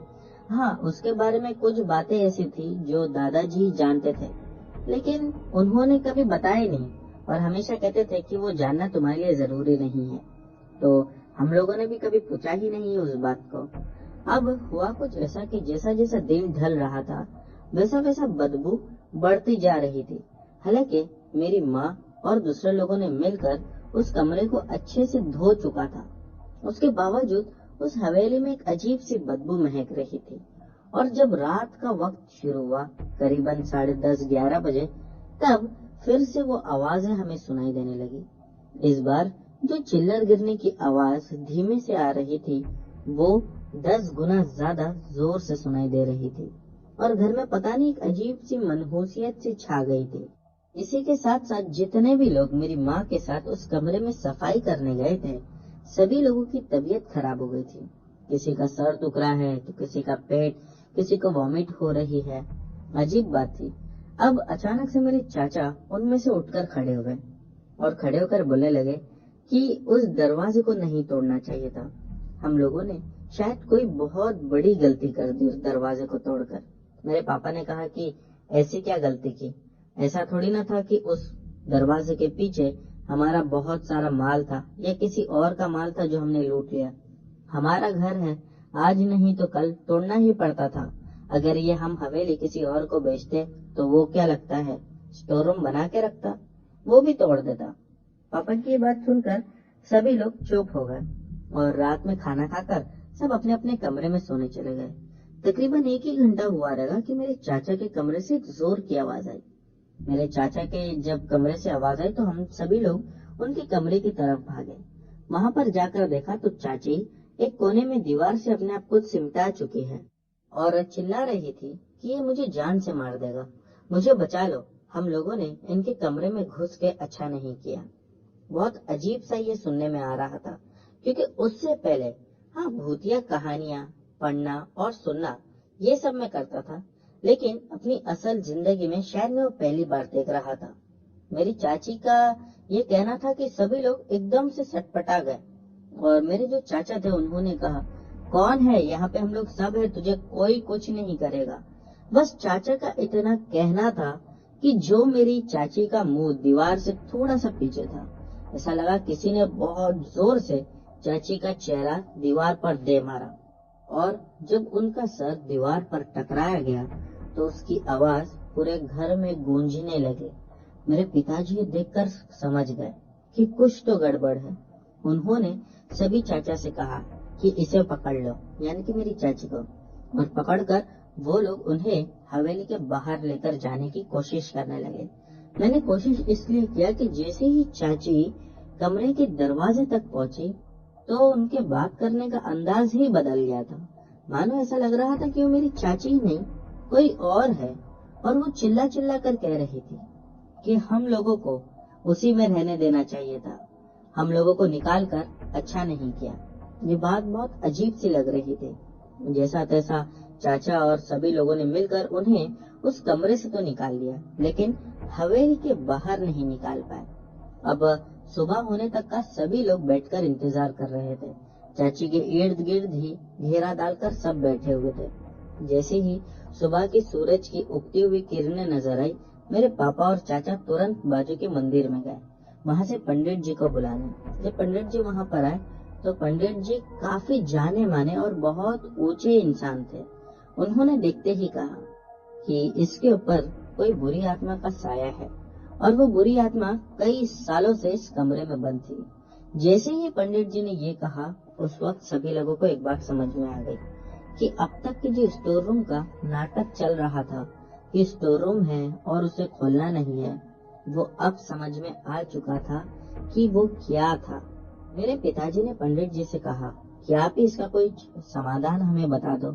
पंडित जी ने कहा, मैं जानता हूँ, ऐसी बुरी आत्माओं को मैंने बहुत बार ठिकाने लगा चुका हूँ। तुम्हारे घर में एक नहीं कई सारी बुरी आत्माएं हैं, उन सबको मैं आज ही रात में ठिकाने लगा दूंगा। रात के कुछ 8-8:30 बजे पंडित जी हमारे घर में दोबारा आए। जब वो दोबारा आए तो उन्होंने चाची के माथे पर कुछ लगा दिया, वो क्या था पता नहीं, और फिर उनसे पूछने लगे। उस आत्मा ने बताया कि जब आजादी की लड़ाई छिड़ चुकी थी तब कुछ अंग्रेजों को लाकर जो हमारे पूर्वज थे वो उसी कमरे में बांध दिए थे, और जब वो मर गए महीने या 1.5 महीने बाद तो उन्हें खोलकर उसी कमरे से निकालकर हमारे गांव से थोड़ी सी दूरी पर उन्हें ले जाकर एक बड़ा सा खड्डा खोदकर गाड़ दिया था। और जो रस्सियां अंदर से मिली थी ये उसी बात का सबूत थी कि उसी रस्सी से उन लोगों को बांधा गया था। ये सुनकर मेरा तो सर चकराने लगा कि अब समझ में आया ऐसा क्यों था। फिर पंडित जी ने बताया कि उनकी आत्माएं हमेशा हमेशा के उस कमरे में बस गई थी। और फिर पंडित जी से ये भी बात पता चली कि उस जमाने में भी इनकी आत्माएं परेशान करने लगी, तो कोई हो सकता है तांत्रिक या कोई बड़े पंडित जी को बुलाकर उनकी आत्माओं को उसी कमरे में कैद कर दिया गया था, जिसकी वजह से वो लोग हल्का फुल्का शोर मचाया करते थे। हालांकि अगर आप लोग कमरे का दरवाजा ना तोड़ते तो वो हमेशा हमेशा के लिए इसी में बंद रहते। फिर पिताजी ने पंडित जी से कहा, अब क्या करना चाहिए। पंडित जी ने हंसते हुए बहुत प्यारा सा जवाब दिया, आप लोगों को कुछ नहीं करना है, बस आप सभी लोगों को इस हवेली के बाहर जाना है और कैसे भी करके इस औरत को यानी कि मेरी चाची को भी हवेली के बाहर ले जाना है, क्योंकि वो बुरी आत्मा ये हवेली को छोड़कर नहीं जाना चाहती है, इसीलिए वो घर के बाहर नहीं जाएगी। हाँ, अगर तुम्हारी चाची घर के बाहर निकल जाती है तो वो खुद ब खुद इनका शरीर छोड़ देगी। पंडित जी ने अपने साथ शायद 2 या 3 आदमी को भी लाया था। वो 2-3 आदमी भी काफी ज्यादा ज्ञानी मालूम हो रहे थे। दोनों तीनों ने चाची को पकड़ा और उनके ऊपर कुछ पढ़कर फूंक दिया, जिसके बाद चाची चिल्लाते रही। फिर चाचा लोगों ने भी मदद की और चाची को जैसा तैसा घसीटते हुए घर के बाहर लेकर आ गए। जैसे ही चाची इस हवेली के बाहर आई, वो चक्कर खाकर जमीन पर गिर गए। उन्हें उठाया गया और पलंग पर यानी कि खटिया पर रख दिया गया। उसके बाद पंडित जी के साथ वो 2-3 ज्ञानी आदमी अंदर ही थे। अंदर से अजीब अजीब डरावनी आवाज आ रही थी, जिससे साफ मालूम पड़ रहा था कि वही अंग्रेजों की आत्मा जोर जोर से चिल्ला रही है। हमारे गांव के जो कुछ बहुत बड़े और अच्छे इंसान थे, वो भी उस वक्त हमारे साथ वहां पर मौजूद थे। पंडित जी ने मुश्किल से 20 मिनट के अंदर ही अंदर सभी आत्माओं को ठिकाने लगा दिया और बाहर मुस्कुराते हुए निकले। पापा से कहने लगे कि मैं इनको अब से नहीं, जमाने से झेल रहा हूँ और मुझे पता है कि इनके साथ क्या करना चाहिए। मैंने वही किया। पापा ने पूछने की भी कोशिश की कि आपने ऐसा क्या किया। पंडित जी हंसते हुए कहने लगे, अच्छी आत्मा मुक्ति चाहती है और बुरी आत्मा जो चाहती है मैंने उसे वो दे दिया। हमें तो समझ नहीं आया, लेकिन एक चीज की खुशी थी कि अब हम सब की जान बच चुकी थी। ये एक छोटा सा हादसा मेरी जिंदगी भर में मैं आज तक नहीं भुला पाया और यही हादसा आज जब मेरे बच्चे थोड़े बड़े होने लगे हैं तो मैं उन्हें भी सुनाता हूँ। तो दोस्तों, ये थी दास की कहानी।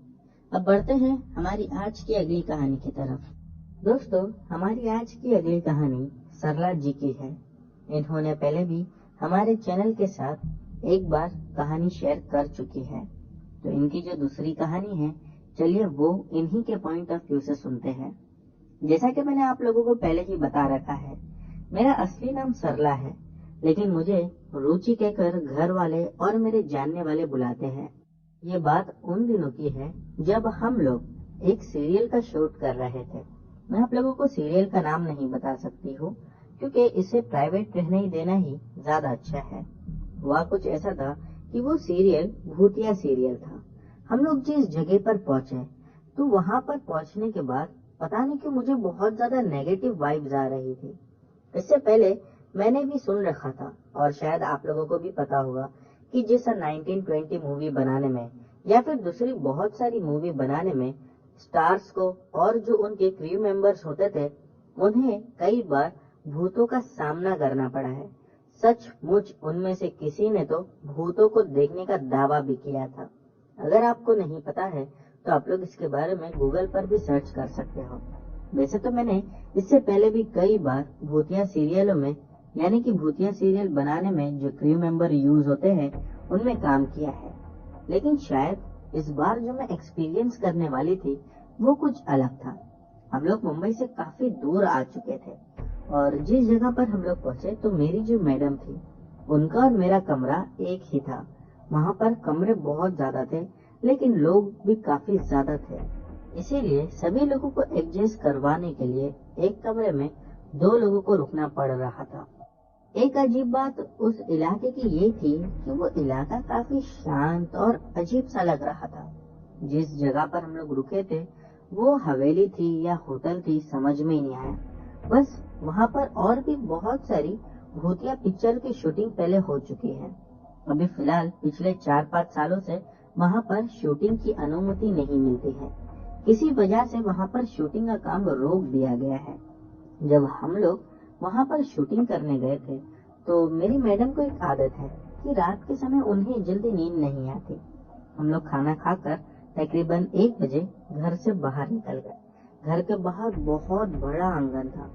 जब मैं और मेरी मैडम कॉफी का ग्लास लेकर आंगन में बाहर चले गए तब हमें एक अजीब सी सन्नाटे की आवाज सुनाई दे रही थी।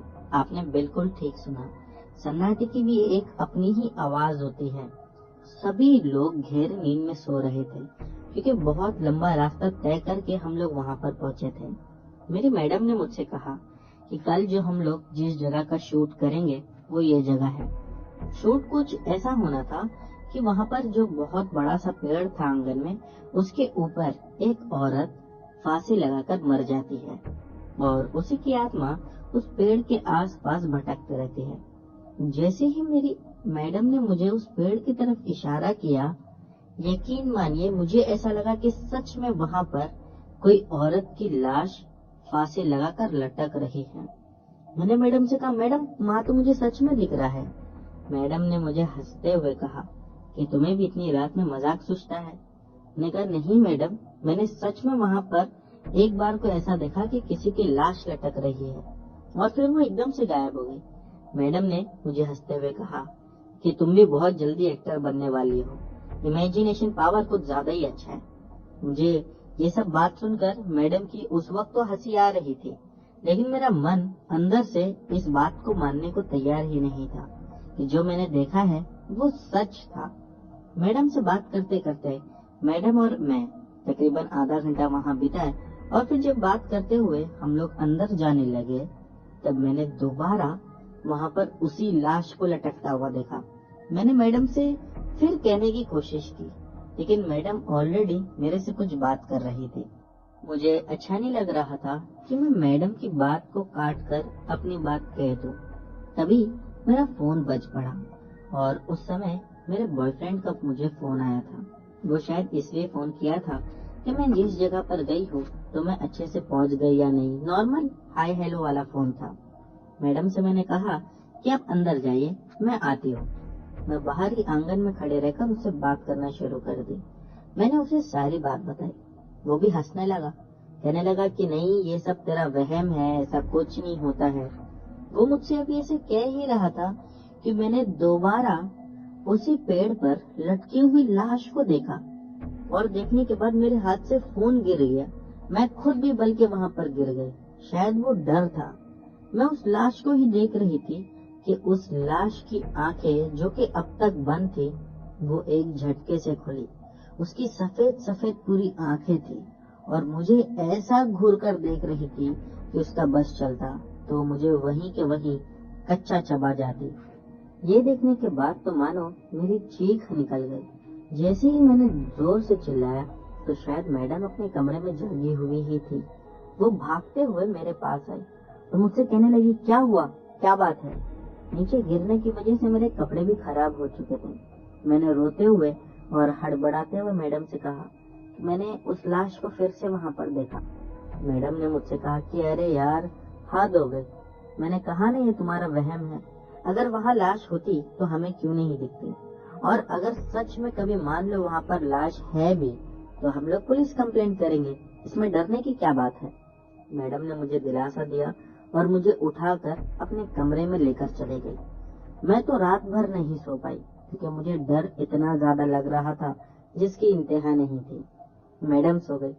शूट सुबह में 8 बजे का पहला था और पहले शूट हो जाने के बाद सभी शूट रात के थे। पहला शूट तो काफी अच्छे से जैसा तैसा हो गया। मुझे दिन में भी उस पेड़ के पास जाने बहुत ज्यादा डर लग रहा था। मैं इसीलिए उस पेड़ से जितना होता उतनी दूरी बनाए रखती थी।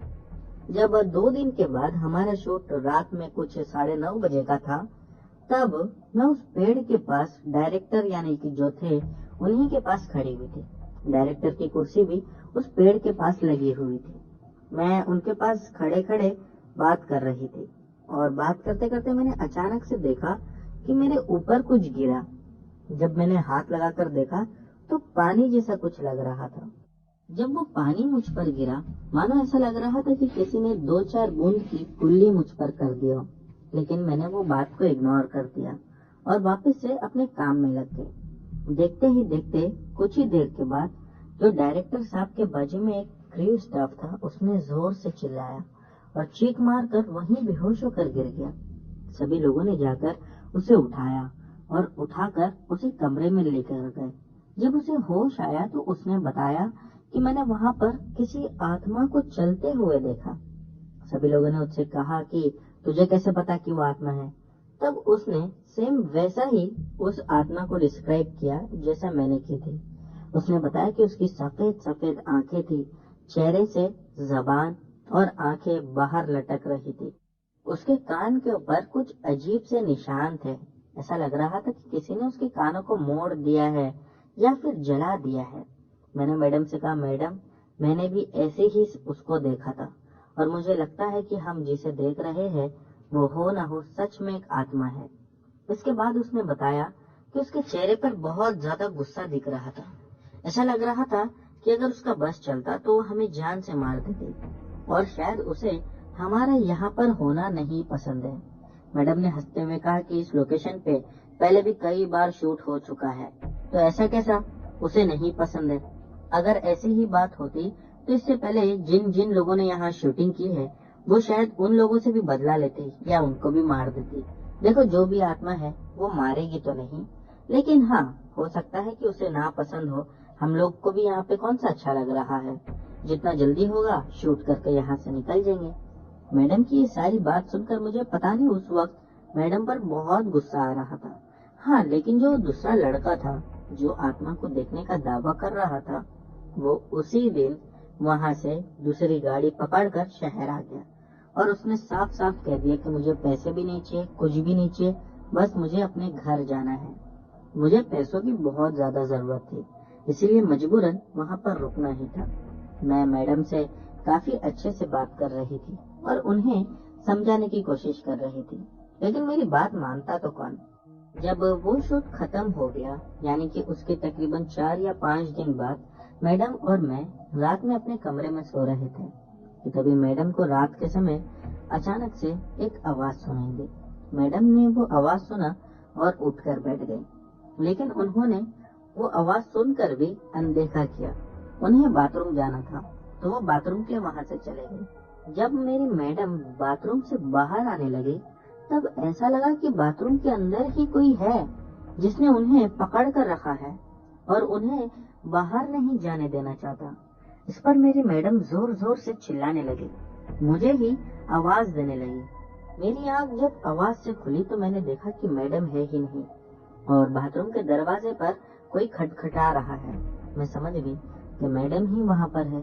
मैंने जब दरवाजा खोला तो मैडम पसीने में लथपथ होकर बाहर सीधा मुझसे आके गले लग गई। शायद वो पहली बार था कि मैडम इतना ज्यादा डरी हुई थी। मैं आप लोगों को एक चीज और बता दूं कि मेरी मैडम को थोड़ा सा घमंड भी है, और हो भी क्यों ना, क्योंकि उनके पास बहुत पैसा है, वो दिखते भी बहुत अच्छे हैं। वो जब मुझसे आके गले लगे और रोने लगे, कहने लगे कि तूने बिल्कुल सही बोली थी। मैडम की ये बात सुनकर तो मानो मेरा डर दुगना हो चुका था। मैंने मैडम से कहा कि मैडम अब क्या करना चाहिए, जिस पर मैडम ने मुझसे कहा सुबह होने का इंतजार, सुबह होगी हम तुरंत यहाँ से निकल जाएंगे, मुझे भी अब इस शूट में रहकर और काम नहीं करना। अगले दिन सुबह होते ही मैडम ने डायरेक्टर से बात की और हम दोनों वहाँ से निकल गए। उसके बाद क्या हुआ क्या नहीं वो मुझे पता नहीं, लेकिन जब शूट खत्म हुआ तब बहुत सारे लोगों के मुंह से सुनने में आया कि बहुत लोगों ने वहाँ पर अजीब गरीब चीजें महसूस किए हैं। किसी ने तो उस आत्मा को देखा भी था और हर कोई जिसने वो आत्मा को देखा उन लोगों ने एक ही बात कही कि उसकी आंखें सफेद थी, कान अजीब से मुड़े हुए जले हुए लग रहे थे और चेहरे पे गुस्सा था। तो मुझे उस दिन एक बात तो समझ में आ गई कि हम जिस किसी ने भी उस आत्मा को देखा है वो कोई भी झूठ नहीं बोल रहा, क्योंकि सब लोग अगर कोई चीज को एक ही जैसा बता रहे हैं तो सच में वो चीज है। हमारे शूट के बाद 1 से 2 शूट वहाँ पर और हुए। उसके बाद पता नहीं वहाँ पर ऐसा क्या हुआ कि फिर शूटिंग यानी कि खास करके भूतिया शूटिंग तो बिल्कुल ही बंद कर दी गई। तो दोस्तों, ये थी हमारी रुचि जी की कहानी। उम्मीद करता हूँ कि आप लोगों को पसंद आई होगी। अब बढ़ते हैं हमारी आज की अगली कहानी की तरफ। दोस्तों, हमारी आज की जो अगली कहानी है वो राघव की है। तो चलिए कहानी को मैं आप लोगों को उन्हीं के पॉइंट ऑफ व्यू से सुनाता हूँ। मेरा नाम राघव है और ये बात ज्यादा पुरानी नहीं बल्कि आज से 5-7 साल पुरानी होगी। हुआ कुछ ऐसा था कि मेरे घर के बाजू में एक बहुत बड़ी सी खाड़ी थी।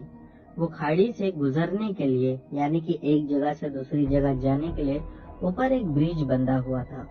उस ब्रिज के नीचे मैं अक्सर जाकर सिगरेट पिया करता था, क्योंकि रात में तो क्या दिन में भी वहाँ कोई नहीं आता था और मैं अपने घर वालों से कुछ ज्यादा ही डरता था। इसीलिए मैं अकेले ही वहाँ पर जाकर सिगरेट पीता था, इस डर से कि कभी कोई मुझे देख ना ले। मेरा एक छोटा भाई भी है, उसमें और मुझ में 1 ही साल का फर्क है। सिगरेट हालांकि वो भी पीता है, लेकिन इसके बावजूद मैं उससे ज्यादा डरता हूँ। पता नहीं क्यों मुझे ऐसा लगता है कि अगर कभी उसने मम्मी को बता दिया तो, क्योंकि घर में मेरी इज्जत कुछ ज्यादा ही है। घर वाले मुझे ज्यादा ही शरीफ समझते हैं। मैं अपना नाम इसीलिए भी खराब नहीं करना चाहता। उस रात की बात है कि रात के तकरीबन 10:30-11 बजे मैं उस ब्रिज के नीचे चला गया। ब्रिज के नीचे हमेशा से ठंडी हवा चल रही थी, लेकिन इस बार खाड़ी से एक अजीब सी बदबू आ रही थी। मैं वहाँ ब्रिज के नीचे सिगरेट जलाया और चुपचाप नीचे बैठा हुआ था, क्योंकि मैं आप लोगों को एक बात ये बता दूं कि मेरी पढ़ाई 2012 में ही कंप्लीट हो चुकी है। लेकिन उसके बाद 2-3 साल तक जब मुझे जॉब नहीं मिल रहा था, ये उस समय की बात है, तो मैं चुपचाप वहाँ पर खड़े होकर सिगरेट पी रहा था। मन ही मन सोच रहा था, पता नहीं कब जॉब मिलेगा या मेरी जिंदगी ऐसे ही निकल जाएगी। उस समय मेरी गर्लफ्रेंड भी थी, आज उसकी शादी भी हो चुकी है। उस गर्लफ्रेंड से मेरी शादी करने का बहुत ज्यादा इरादा था, लेकिन मुझे क्या पता था कि किस्मत को कुछ और ही मंजूर है। मेरी गर्लफ्रेंड भी मुझसे बहुत प्यार करते थे। बात ये थी कि उसके माँ बाप को ऐसा था कि लड़का कुछ कमाता नहीं है, और मेरे भी हिसाब से ये बात ठीक है। कोई भी माँ बाप अपनी बेटी की शादी ऐसी जगह नहीं करा देते हैं जहाँ लड़का कमाता ही ना हो। मैं मन ही मन बहुत ज्यादा दुखी था कि तभी मैंने देखा मेरे पैर से आके कोई चीज लड़खड़ाने लगे। जब मैंने नीचे की तरफ देखा तो पाया कि एक बड़ा सा पत्थर है, लेकिन पता नहीं क्यों वो अपने आप हिल रहा है। मानो ऐसा लग रहा था कि दूसरी तरफ कोई उसे जानबूझकर धक्का देकर मुझे उस पत्थर से नुकसान पहुंचाना चाहता हो या फिर सिर्फ टच ही करना चाहता हो। लेकिन मैं आपको बता दूं कि वहाँ ऐसा कुछ नहीं था। मैंने जब वो पत्थर को यानी कि पत्थर पर जब मैंने लात रखा तो देखा कि वो पत्थर एकदम से रुक गया। समझ में नहीं आ रहा था इतना बड़ा पत्थर अपने आप कैसा हिल रहा है। मैं भी वो पत्थर को ही देख रहा था कि सामने मैंने देखा खाड़ी में से एक आदमी बाहर निकल कर आया है। मानो ऐसा लग रहा था कि बहुत समय से वो आदमी उसी खाड़ी में शायद तैर रहा था। जब वो खाड़ी से बाहर निकला तो उसका बदन खुरदुरा सा लग रहा था।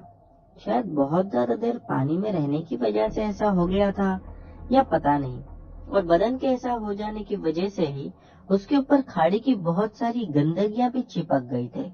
मैं तो ये देखकर ही डर गया। उसकी जब उसने आंखें खोला तो आंखें एकदम लाल थी खून के जैसे। मैं तो वहीं सिगरेट फेंका और भागते हुए अपने घर पर आ गया।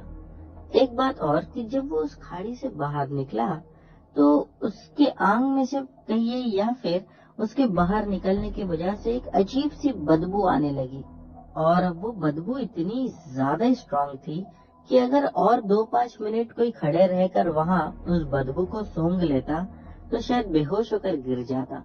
मैं तो जैसा तैसा अपनी जान बचाकर वहाँ से भागा। मैं काफी दूर आने के बाद जब उसे देखा तो अब भी उसकी नजरें मेरे ऊपर ही टिकी हुई थी और वो धीमे धीमे मेरी ही तरफ आगे बढ़ रहा था। ज्यादा रात तो नहीं हुई थी और आसपास लोग भी रास्ते पर थे। लेकिन क्या पता लोग उसे देख नहीं पा रहे थे या देखकर कोई पागल समझ रहे थे। क्या था वो मुझे नहीं पता। मैं तो वहाँ से भागते भागते घर पर आ गया। घर पर आने के बाद मैंने किसी से कुछ नहीं कहा, खाना खाया और अपने कमरे में जाकर सोने लगा। रात करीब 1:30 बजे मेरी आंख खुली तो मैंने पाया कि मेरे आंख पर कुछ चिपचिपा सा लग रहा है। मैंने जब हाथ फिराया तो काला पानी जैसा कुछ था, बहुत चिपका चिपका और बहुत गंदी बदबू थी। अचानक से मेरे दिमाग में ये ख्याल आया कि ये बदबू तो वही है जो उस आदमी की खाड़ी से निकलने के बाद आ रही थी। मेरी आंख खुली और मैं घबरा कर अपने पलंग पर बैठ गया। आसपास चारों तरफ देखने लगा। जब वो चिपचिपा लिक्विड मैंने अपनी नाक के पास नजदीक लाकर सूंघा तो उसमें से वैसे ही बदबू आ रही थी। मैंने फिर देखा कि मेरे रूम के अंदर बहुत सारी जगह वही चिपचिपे काले रंग के पानी के टिपके पड़े हुए थे। यही नहीं बल्कि दीवारों पर हाथों के पंजे भी बंधे हुए थे, उसी काले पानी के निशान से। मैं ये देखकर बहुत ज्यादा डर गया और अपनी माँ को बैठे बैठे ही आवाज लगाया।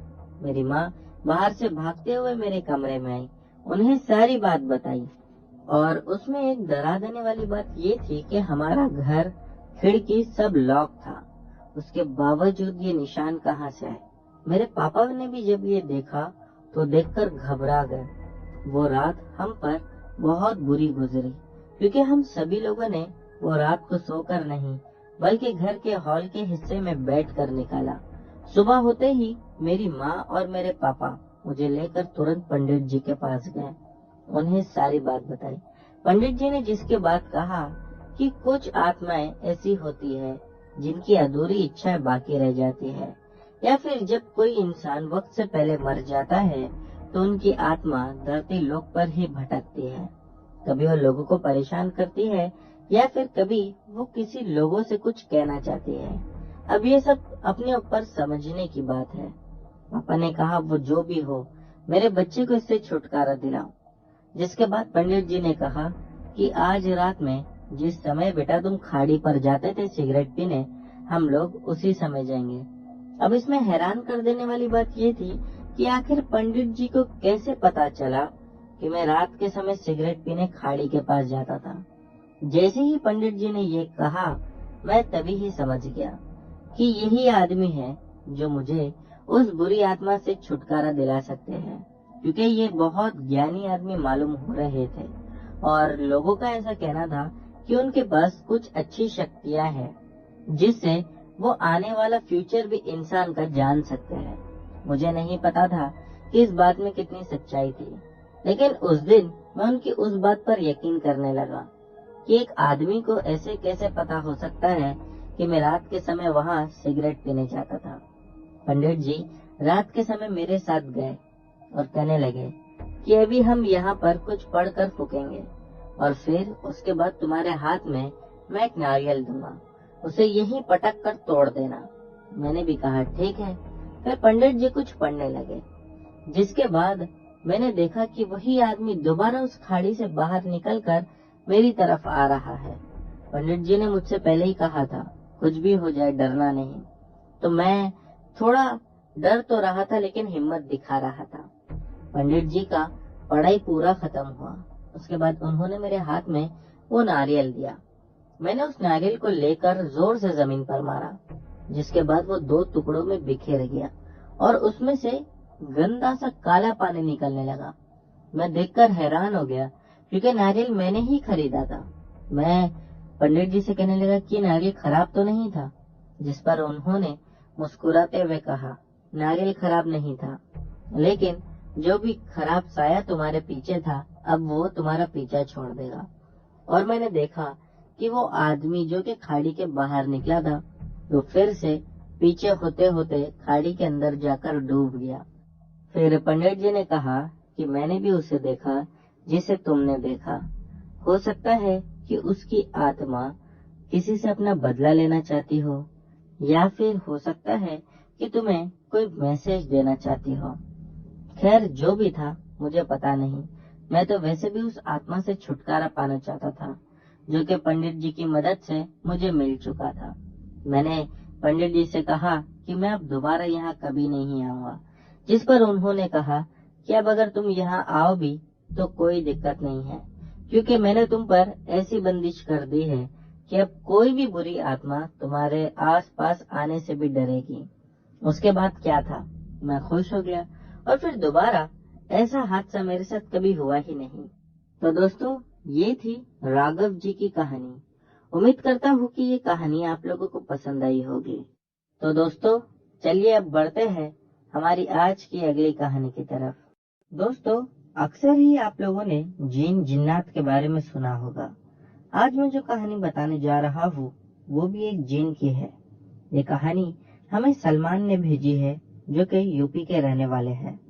तो आगे की कहानी मैं आप लोगों को उन्हीं के पॉइंट ऑफ व्यू से सुनाऊंगा। मेरा नाम सलमान है और ये बात 1998 की है। सर्दियों का महीना चल रहा था, शायद लगभग जहाँ तक मुझे याद है दिसंबर का ही महीना था।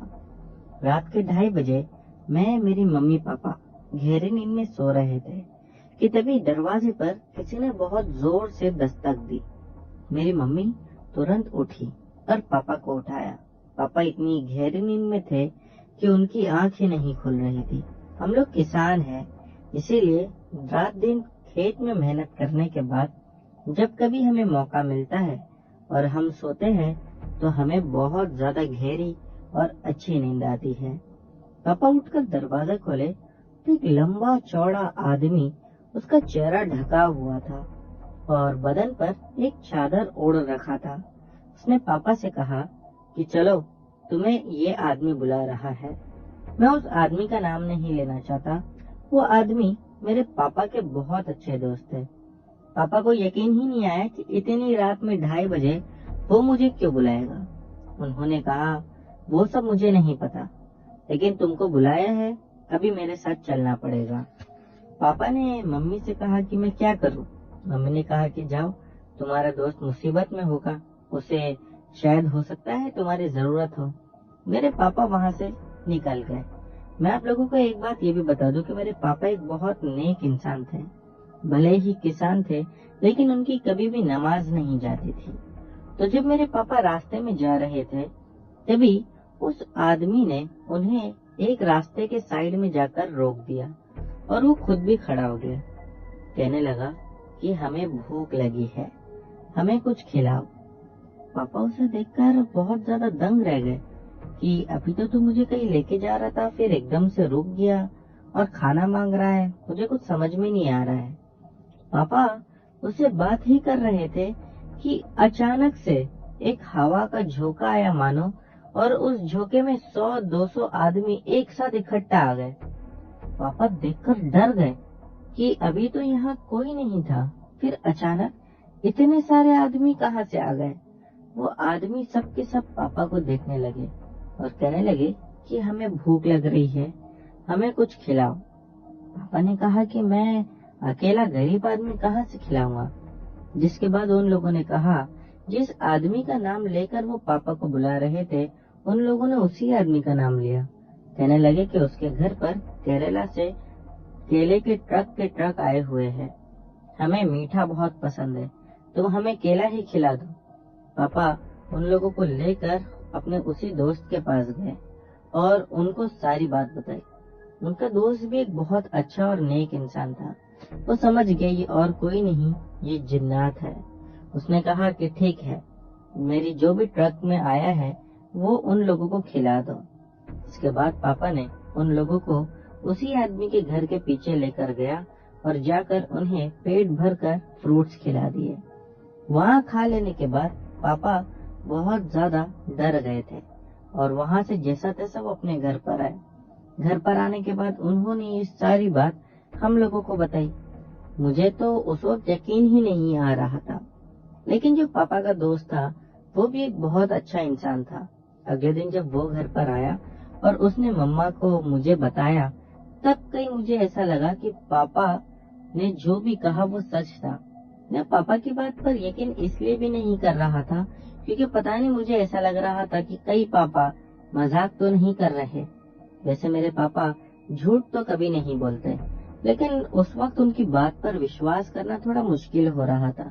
एक वजह तो ये भी थी कि हम लोग गरीब हैं। अगर जिन्नात को खाना चाहिए था तो वो मेरे पापा के पास क्यों आया? ये बात हमें समझ में नहीं आ रही थी। फिर जब अगले दिन वो आदमी आया तो उसने बताया कि जो मेरे दादाजी थे वो जिन्नातों के दोस्त थे। कुछ जिन ऐसे थे जो उनके बहुत अच्छे दोस्त थे, इसीलिए जब उन्हें मदद की या फिर भूख की जरूरत महसूस हुई तो उन लोगों ने मेरे पापा को सबसे पहले आकर कहा। मेरे पापा ने उन लोगों को उस वक्त तो खाना खिला दिया और सारी बात खत्म हो गई। लेकिन 10 या 12 दिन के बाद दोबारा ऐसा हादसा हुआ। फिर से रात के समय जब हम लोग ओढ़ लपेट कर सो रहे थे, तभी ही दरवाजे पर एक बार और किसी के खटखटाने की आवाज आई। इस बार मेरी मम्मी ने पापा को उठाया और तुरंत ही हमें वो 10 से 15 दिन हुआ किस्सा याद आ गया। मम्मी ने कहा कि अगर इस बार वो जिन हुए तो तुम जाना मत। पापा ने कहा कि अगर मैं नहीं जाऊंगा तो हो सकता है वो हमें नुकसान भी पहुंचा दे। देखते तो है कि कौन है। ये कहकर पापा उठे और दरवाजा खोला तो इस बार वही आदमी उन्हें फिर से मिला। पापा ने उससे कहा कि इस बार भी मुझे किसी ने बुलाया है। उसने सिर्फ मुंडी का हाँ में ही इशारा करते हुए पापा को घर से बाहर आने कहा। पापा घर से बाहर निकल गए। हालांकि पापा डरे हुए बहुत थे, लेकिन फिर भी क्या करते, जाना तो था ही। जब वो घर के बाहर निकले तो उन्हें एक आदमी खड़ा दिखाई दिया। पापा ने कहा कि बाकी सब कहाँ है? जिस पर उसने कहा आज कोई नहीं, सिर्फ ये है। वो जिन्नातों का कुछ हेड जैसा था। उसने कहा कि आज मैं तुमसे एक वजह से मिलने आया हूँ। जिस पर पापा ने कहा कि क्या बात है?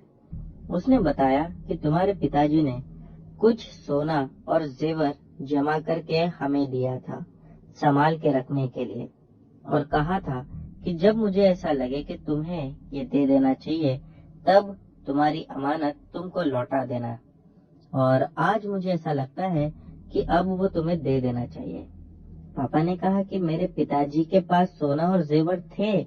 जिस पर उसने हंसते हुए कहा कि हाँ, तुम्हारे पिताजी एक बहुत अमीर आदमी थे, लेकिन उनके जो भाई थे वो अच्छे इंसान नहीं थे और उनके भाई लोगों ने ही उन्हें नोच नोच कर खा लिया। कुछ आखिरी पैसा और जेवरात जो बचे थे वो उन्होंने मुझे देकर रखा था। उन्हें शायद पता था कि अब वो ज्यादा दिन जिंदा नहीं बचेंगे, और जब तुम्हारी उम्र 8 साल की थी तो तुम्हारे पिताजी इस दुनिया से चले गए। आज मुझे लगता है कि वो सारी चीजें तुम्हें दे देना चाहिए। मैं तुम्हें इसलिए भी दे रहा हूँ क्योंकि तुम एक अच्छे भले इंसान हो। तुम्हारे पिताजी ने सोना और पैसा देते वक्त कहा था कि अगर मेरा बच्चा एक अच्छा इंसान बड़ा होकर बनेगा तो ही इसे ये सब देना, वरना इसे गरीबों में बांट देना। तो अब तुम्हें मैं जो भी लौटाने जा रहा हूँ उसे संभाल कर अच्छे कामों में लगाना। ये कहकर उसने एक पोटली निकाली, मेरे पापा के हाथ में दी, और वहाँ से वो दोनों के दोनों जिन पता नहीं कहाँ एकदम से गायब हो गए। उसके बाद से लेके अब तक हमें कभी भी कोई जिन्नात ना तो दिखाई दिया और न ही कभी कोई मिला। मेरे पापा बताते हैं कि पता नहीं, शायद उन लोगों ने खाना मुझसे पहली बार इसलिए ही मांगा होगा कि वो लोग ये देखना चाहते थे कि मैं दिल का अच्छा हूँ या बुरा। जब उन्हें लगा कि मैं उनकी मदद कर सकता हूँ तो उन लोगों ने मुझे वो सारा सोना और पैसा लौटा दिया।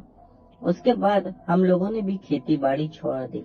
जो गांव की प्रॉपर्टी थी उसे बेचकर यूपी के ही एक अच्छे शहर में शिफ्ट हो गए। आज हमारी कपड़ों की और प्लास्टिक की दुकानें हैं। जिंदगी बहुत अच्छी है। आप लोगों को ये कहानी बताने का मतलब मेरा ये है कि इंसान चाहे जहाँ भी रहे, जैसा भी रहे, उसे चाहिए कि वो हमेशा अच्छा काम करता रहे। कभी न कभी उसका फल जरूर मिलता है।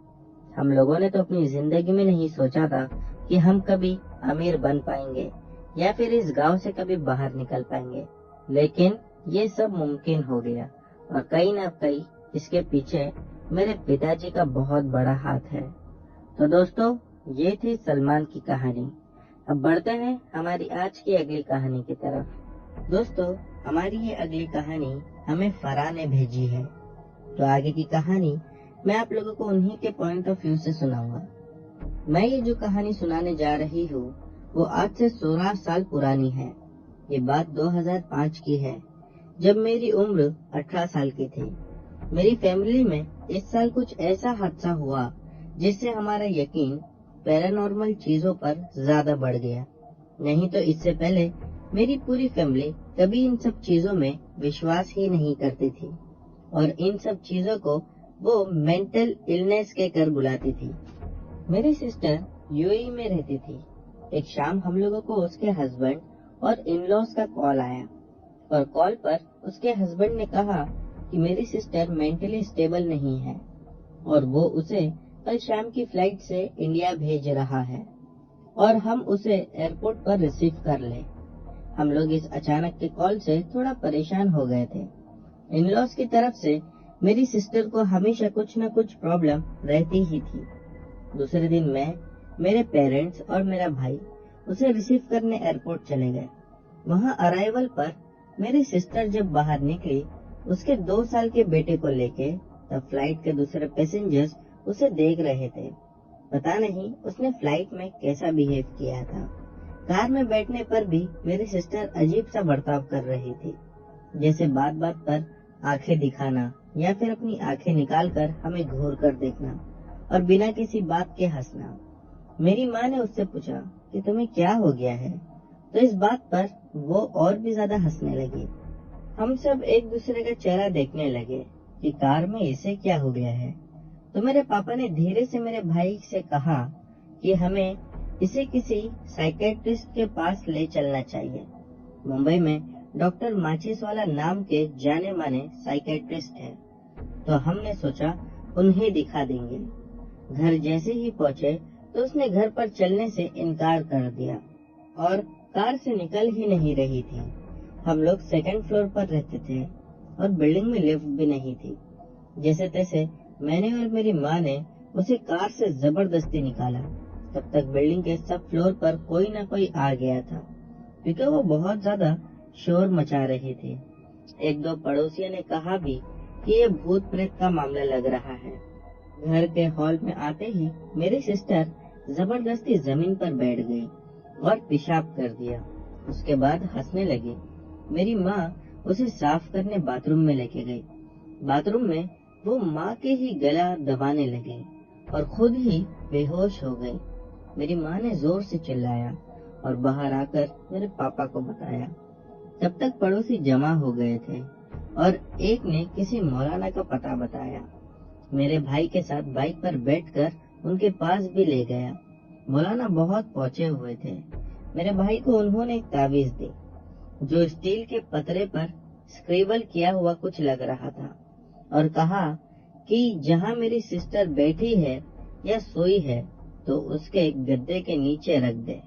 वो मौलाना कुछ ही देर में खुद भी आएंगे और हमने वैसा ही किया। मेरी सिस्टर बेहोश पड़ी थी हॉल के सोफा कम बेड पर और जैसे ही मौलाना साहब घर में दरवाजे पर थे तभी ही वो खुद से उड़ गई और चिल्लाने लगी कि तुम लोगों ने इसको क्यों बुलाया है। मौलाना ने घर में एंटर करते ही उसी के सामने आकर बैठ गए और कुछ दुआएं पढ़ने के बाद उसके सर पर हाथ रख दिया। जैसा उनका हाथ उसके सर पर पड़ा तब वो रोने लगी और काफी देर तक रोई। फिर मौलाना ने इस बार उसे कड़क आवाज में पूछा कि तू कौन है और कहाँ से आया है। तभी मेरी बहन, जो कि अब तक उसकी आवाज में रो रही थी और चिल्ला रही थी, लेकिन अचानक से आवाज बदल के और जैसे कोई अमेरिकन एक्सेंट में बात करने लगी और इंग्लिश में बोली कि मैं यूएई जिस विला में रहती थी उसके टेरिस पर एक फ्रेंच आदमी का भूत था जो उसको रोज टेरिस पर कपड़े सुखाते हुए देखा करता था और मेरी बहन परफ्यूम बहुत लगाती थी और उसे वो परफ्यूम की खुशबू बहुत ज्यादा अच्छी लगी, इसीलिए वो मेरी बहन पर हावी हो गया। इतना सुनते ही मौलाना ने फिर से वही सवाल किया, कौन है तू, कहाँ से आया है। और फिर उसने नॉर्मल हिंदी में भी बोला कि उसके किचन के फ्रिज के पास मेरा मर्डर हुआ था। मैं पाकिस्तान का रहने वाला था, दुबई में ड्राइवर की जॉब करता था और उस विला के किचन वाले रूम में रेंट पर रहता था और वो भूत भी उसी का था। तब हम लोगों की समझ में आया कि मेरी बहन की बॉडी पर एक नहीं दो दो भूतों ने कब्जा कर रखा था। मौलाना ये बात पहले ही समझ गए थे, लेकिन उन्होंने हमें बताया नहीं। जब सब समझ में आ गया तब मौलाना ने घर की बंदिश की और मेरी बहन की भी, और उन्होंने कहा कि जो भी था मैंने उन सबको भगा दिया है, अब वो परेशान नहीं करेंगे।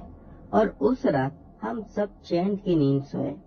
दूसरे दिन रात में मेरा भाई, जिसका नाम छोटू है, वो मेरे नौकर जावेद के साथ मेरे मामा के नए घर पर चला गया सोने। मामा इंडिया में नहीं रहते थे, बस प्रॉपर्टी खरीद के इन्वेस्ट कर दिए थे, जिसकी देखभाल मेरी माँ करते थे, और कभी कभी हम लोग भी वहाँ जाके रहा करते थे। वो फ्लैट मेरी बिल्डिंग के एकदम सामने ही है, रोड के उस पार। वहाँ जाने के 3 घंटे बाद जावेद ने रोते हुए मेरे पापा को फोन किया लैंडलाइन से और बोला कि फ्लैट पर कोई आदमी है, काली परछाई जैसा, और उसकी हाइट काफी लंबी है, बल्कि यही नहीं, उसकी हाइट बढ़ती ही जा रही है। बेडरूम की बालकनी में एसी के पीछे खड़ा हुआ है। मेरे पापा और पड़ोस वाले एक अंकल फौरन गए और नौकर और मेरे भाई को लेकर आए। मेरा भाई डर के मारे लाल रंग का हो गया था, मानो जैसे चेहरा खून से भरा हुआ हो, और उसकी हालत भी इतनी खराब हो गई थी कि वो कुछ बोल ही नहीं पा रहा था डर की वजह से। वो 24 साल का था उस वक्त, और जावेद भी कुछ बोलने की हालत में नहीं था।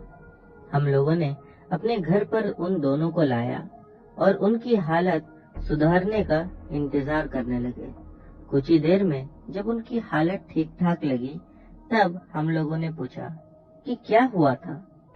ये सुनकर जावेद ने धीमी सी आवाज में बताया कि जब वो दोनों इस बिल्डिंग में मामा के घर पर गए तो वो फ्लैट तीसरे फ्लोर पर था और उस बिल्डिंग में भी कोई लिफ्ट नहीं थी। तब उनके जाने के 5 मिनट बाद किसी ने डोरबेल बजाया तो जावेद ने ही दरवाजा खोला, लेकिन कोई दिखा ही नहीं, तो उसने बंद कर दिया। फिर से किसी ने डोरबेल बजाया तो इस बार जावेद ने पहले आई होल से देखा तो उसे वहाँ कोई नहीं दिखा। उसने दरवाजा वापस खोल के एक सीढ़ी नीचे उतर कर भी देखा और ऊपर की सीढ़ी की भी तरफ जाकर देखा, लेकिन तब भी उसे वहाँ कोई नहीं दिखा। तो वो अंदर आ गया और दोनों टीवी देखने लगे, जो कि बेडरूम में था। टीवी देखते देखते ही उन दोनों को बेडरूम की बालकनी की विंडो में जो एसी लगा हुआ था उसके बाजू में ही कोई एक नॉर्मल सा आदमी खड़ा हुआ दिखाई दिया। तो जावेद और छोटू दोनों ने ही बालकनी की तरफ जाने का फैसला किया, और जैसे ही बालकनी की तरफ जाने वाला दरवाजा ओपन किया और देखा कि कोई इंसान नहीं है, बल्कि काली सी परछाई है जो खुद ब खुद बड़ी होती जा रही है, और इतनी बड़ी हो गई कि छत तक उसका सर टच कर रहा था। बस वो देखना था और दोनों लड़कों की चीख निकल गई, और तभी ही उसने फौरन हम लोगों को फोन किया। उसी वक्त पापा और वो पड़ोसी वाले अंकल, ये दोनों ही उसी मौलाना के पास गए। मौलाना के घर के मेन डोर पर पहुंचते ही मौलाना ने पहले से ही डोर ओपन कर दिया और बोले कि मैं तुम्हारा ही इंतजार कर रहा था। फिर एक प्लास्टिक की बोतल में पानी दिए और बताया जो तुम्हारी बेटी के ऊपर मर्डर हुआ भूत था, वो पाकिस्तानी टैक्सी ड्राइवर वाला, वही उसकी बॉडी छोड़ के मेरे भाई के पीछे पड़ गया था। पानी पीने के बाद मेरा भाई 2-3 दिन के बाद ठीक हुआ और बताया कि जिस दिन मेरी सिस्टर आई थी वो उसी शाम उसकी बाइक पे कहीं गया था, तो उसे ऐसा लग रहा था कि बिल्डिंग से उतरते वक्त मानो जैसे कोई उसके साथ हो और बाइक पर भी चढ़कर बैठ गया हो।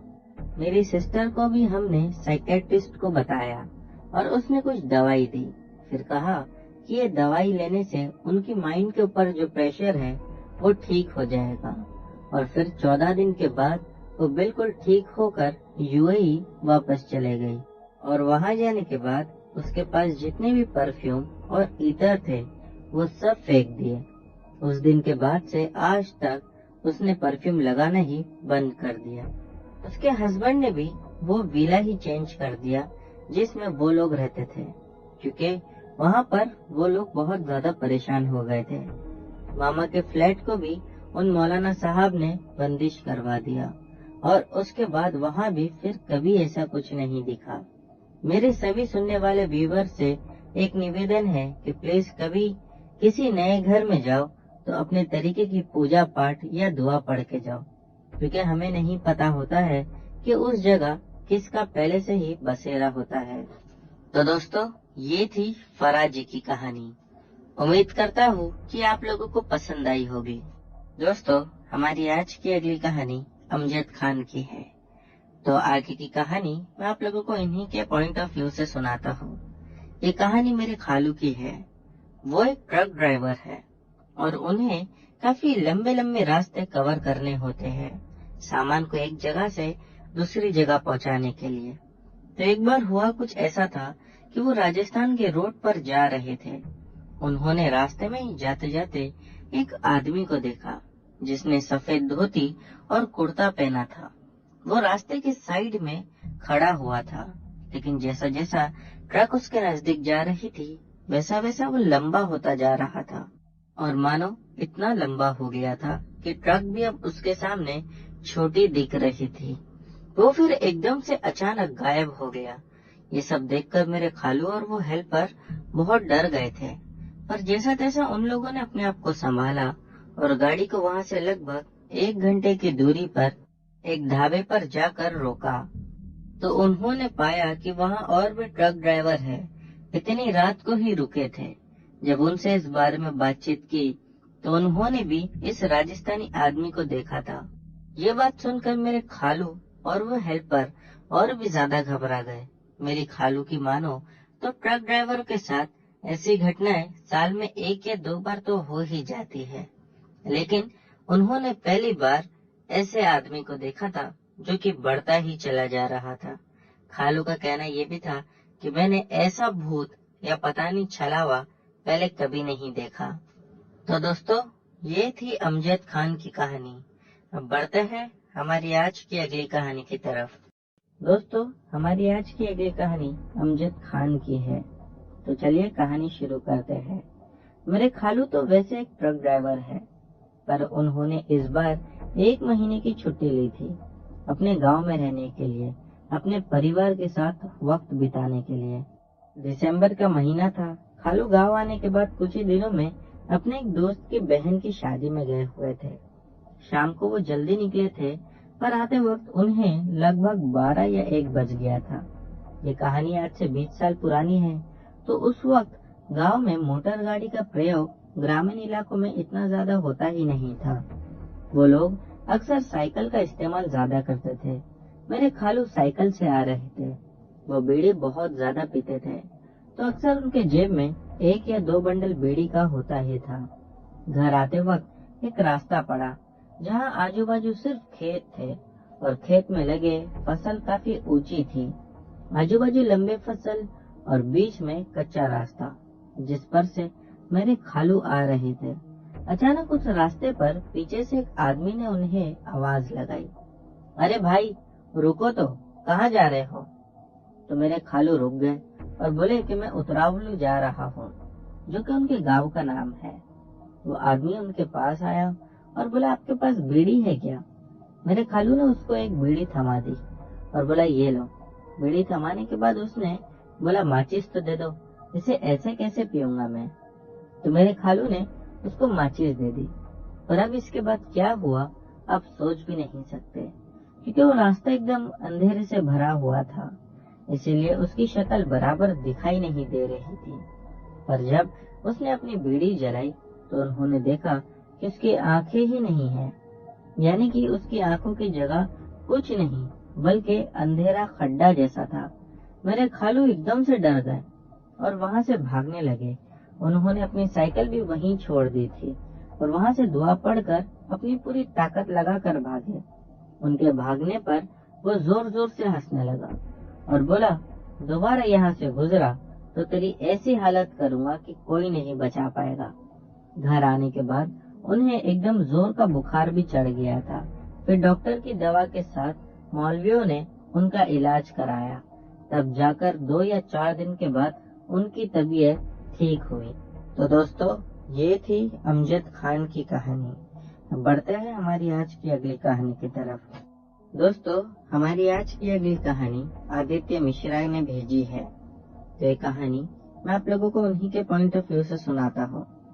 मेरा नाम आदित्य है और ये कहानी 2020 में अगस्त में हुई है। मैं पुणे में रहता हूँ। मेरी गर्लफ्रेंड भी मेरे साथ ही रहती थी। हमारा रिलेशनशिप शुरू होकर कुछ 2 या 3 ही महीने हुए थे कि लॉकडाउन पड़ गया। लॉकडाउन के बाद वो अपने घर चले गए। घर जाने के बाद उससे मैं बात करने की बहुत कोशिश करता था, लेकिन उससे बात ही नहीं कर पाता। लगभग 4 से 5 दिन तक मैंने उसे रोज मैसेज और कॉल मिलाया, लेकिन उसका कभी कोई जवाब ही नहीं आता। मैं बहुत ज्यादा चिढ़ चुका था। मैंने अपने दोस्त से कहा कि काम करते हैं, मेरी गर्लफ्रेंड के घर के पास चलते हैं, जाकर मालूम करते हैं कि वो कहाँ है। जब हम लोग उसके घर के पास पहुँचे तो देखा कि घर में ताला लगा हुआ था। ताला देखकर मेरा मन उदास सा हो गया। मैंने मेरे दोस्त से कहा कि चल यहाँ से चलते हैं। हम लोग घर के जब सामने की तरफ आए, यानी रोड पार करके चलने लगे, तो मैंने जाते जाते आखिरी बार उसके घर की तरफ मुड़कर देखा। तब पाया कि घर की छत के ऊपर कोई इधर से उधर घूम रहा है। मैंने मेरे दोस्त से कहा, अगर घर में ताला है तो ये इंसान जो ऊपर घूम रहा है, ये घर के ऊपर कैसे गया? ये देखकर मैं और मेरा दोस्त दोबारा उसी घर के पास गए और जैसा तैसा छत पर चढ़ गए। जब छत पर चढ़कर देखा तो पाया कि वो मेरी गर्लफ्रेंड ही थी और वो वहाँ पर इधर से उधर घूम रही थी। वो देखते साथ रोने लगी और मुझे आकर गले लग गई। रोते रोते कहने लगी कि मैं तुम्हारा ही इंतजार कर रही थी। मैंने भी उससे कहा कि न कॉल न मैसेज, कुछ नहीं, क्या बात है? उसने कहा चलो आओ नीचे चलते हैं, हम बात करते हैं। नीचे उतरकर हम लोग उसके घर में गए। बाहर से तो देखने में लग रहा था कि घर में काफी दिनों से कोई शायद नहीं आया, तकरीबन हफ्ते भर से, लेकिन घर का अंदर का जो हिस्सा था वो बिल्कुल साफ था। तो जब हम लोग घर के अंदर बैठे तो मैंने उससे पूछा। उसने बताया कि मेरे मम्मी पापा कोरोना की वजह से मर गए। फिर उसने कहा कि तुम तुम्हारे दोस्त को अपने घर भेज दो, मुझे कुछ और भी बातें करनी है। मैंने अपने दोस्त को अपने घर भेज दिया। उसके बाद वो लड़की आकर मेरे साथ जबरदस्ती करने लगी, लेकिन मैं ब्राह्मण हूँ, इसीलिए मैं उसके साथ कुछ नहीं किया और वहाँ से गुस्सा होकर बाहर निकल गया। जब मैं बाहर निकला और अपने घर की तरफ आने के लिए, यानी कि रास्ते पर रिक्शा वगैरह ढूंढने के लिए वहाँ से बाहर निकला, तो एक बड़े से पीपल के पेड़ के पास मैंने देखा कि एक औरत खड़ी हुई है। रास्ता एकदम सुनसान था। वो औरत मुझे देखकर कहने लगी कि तू मेरी मदद कर। लॉकडाउन की वजह से मेरे हस्बैंड की नौकरी भी छूट गई है, मेरे 2 बच्चे हैं और वो बहुत दिनों से भूखे हैं। हम लोगों ने कुछ नहीं खाया है। तभी पीछे से मेरी गर्लफ्रेंड की आवाज आई कि उसके वहाँ मत जा, वो एक चुड़ैल है। मैं थोड़ा सा घबराया और बोला कि ऐसा नहीं हो सकता। तो उसने बोला कि उसके पैर देख। मैंने जब सच में उसके पैर देखा तो उसके दोनों पैर मुड़े हुए थे। मैं उधर से तेजी से भागा अपनी गर्लफ्रेंड की तरफ और पता नहीं कैसे मेरी गर्लफ्रेंड को इतना गुस्सा आया कि वो उस चुड़ैल को मारने के लिए गई, या फिर यूँ कहिए कि मेरी मदद करने के लिए मेरे पास आने लगी। पीछे वो जो चुड़ैल खड़ी थी उसने मेरी गर्लफ्रेंड को एक जोर से मारा, जिसके बाद मेरी गर्लफ्रेंड वहीं गिरकर मर गई। मैं रोने लगा और रोकर कहने लगा कि इसने तेरा क्या बिगाड़ा था, तूने इसे क्यों मारा? जिसके बाद वो मुझसे कहने लगी कि ये कोई दूसरी लड़की नहीं बल्कि मेरी बेटी ही है। हम तीनों ही बहुत समय पहले ही मर गए थे, यानी कि उनकी मौत को हुए भी शायद हफ्ता भर हो चुका था। वो कहने लगी कि अब तुझे भी यहाँ से ले जाएंगे। इसके बाद क्या था, मैं हनुमान चालीसा पढ़ना शुरू कर दिया वहीं बैठकर, और जब तक कि वो खतरा टल नहीं गया मैं तब तक वहाँ पर बैठकर हनुमान चालीसा पढ़ते ही जा रहा था। तो दोस्तों, ये थी हमारी आज की आखिरी कहानी। उम्मीद करता हूँ कि आज की सभी कहानियाँ आप लोगों को पसंद आई होगी। अगर पसंद आई है तो चैनल को लाइक कीजिए और हमारे कमेंट सेक्शन में बताइए कि कौन सी कहानी अच्छी लगी। और दोस्तों, जाते जाते चैनल को सब्सक्राइब करते हुए जाइए।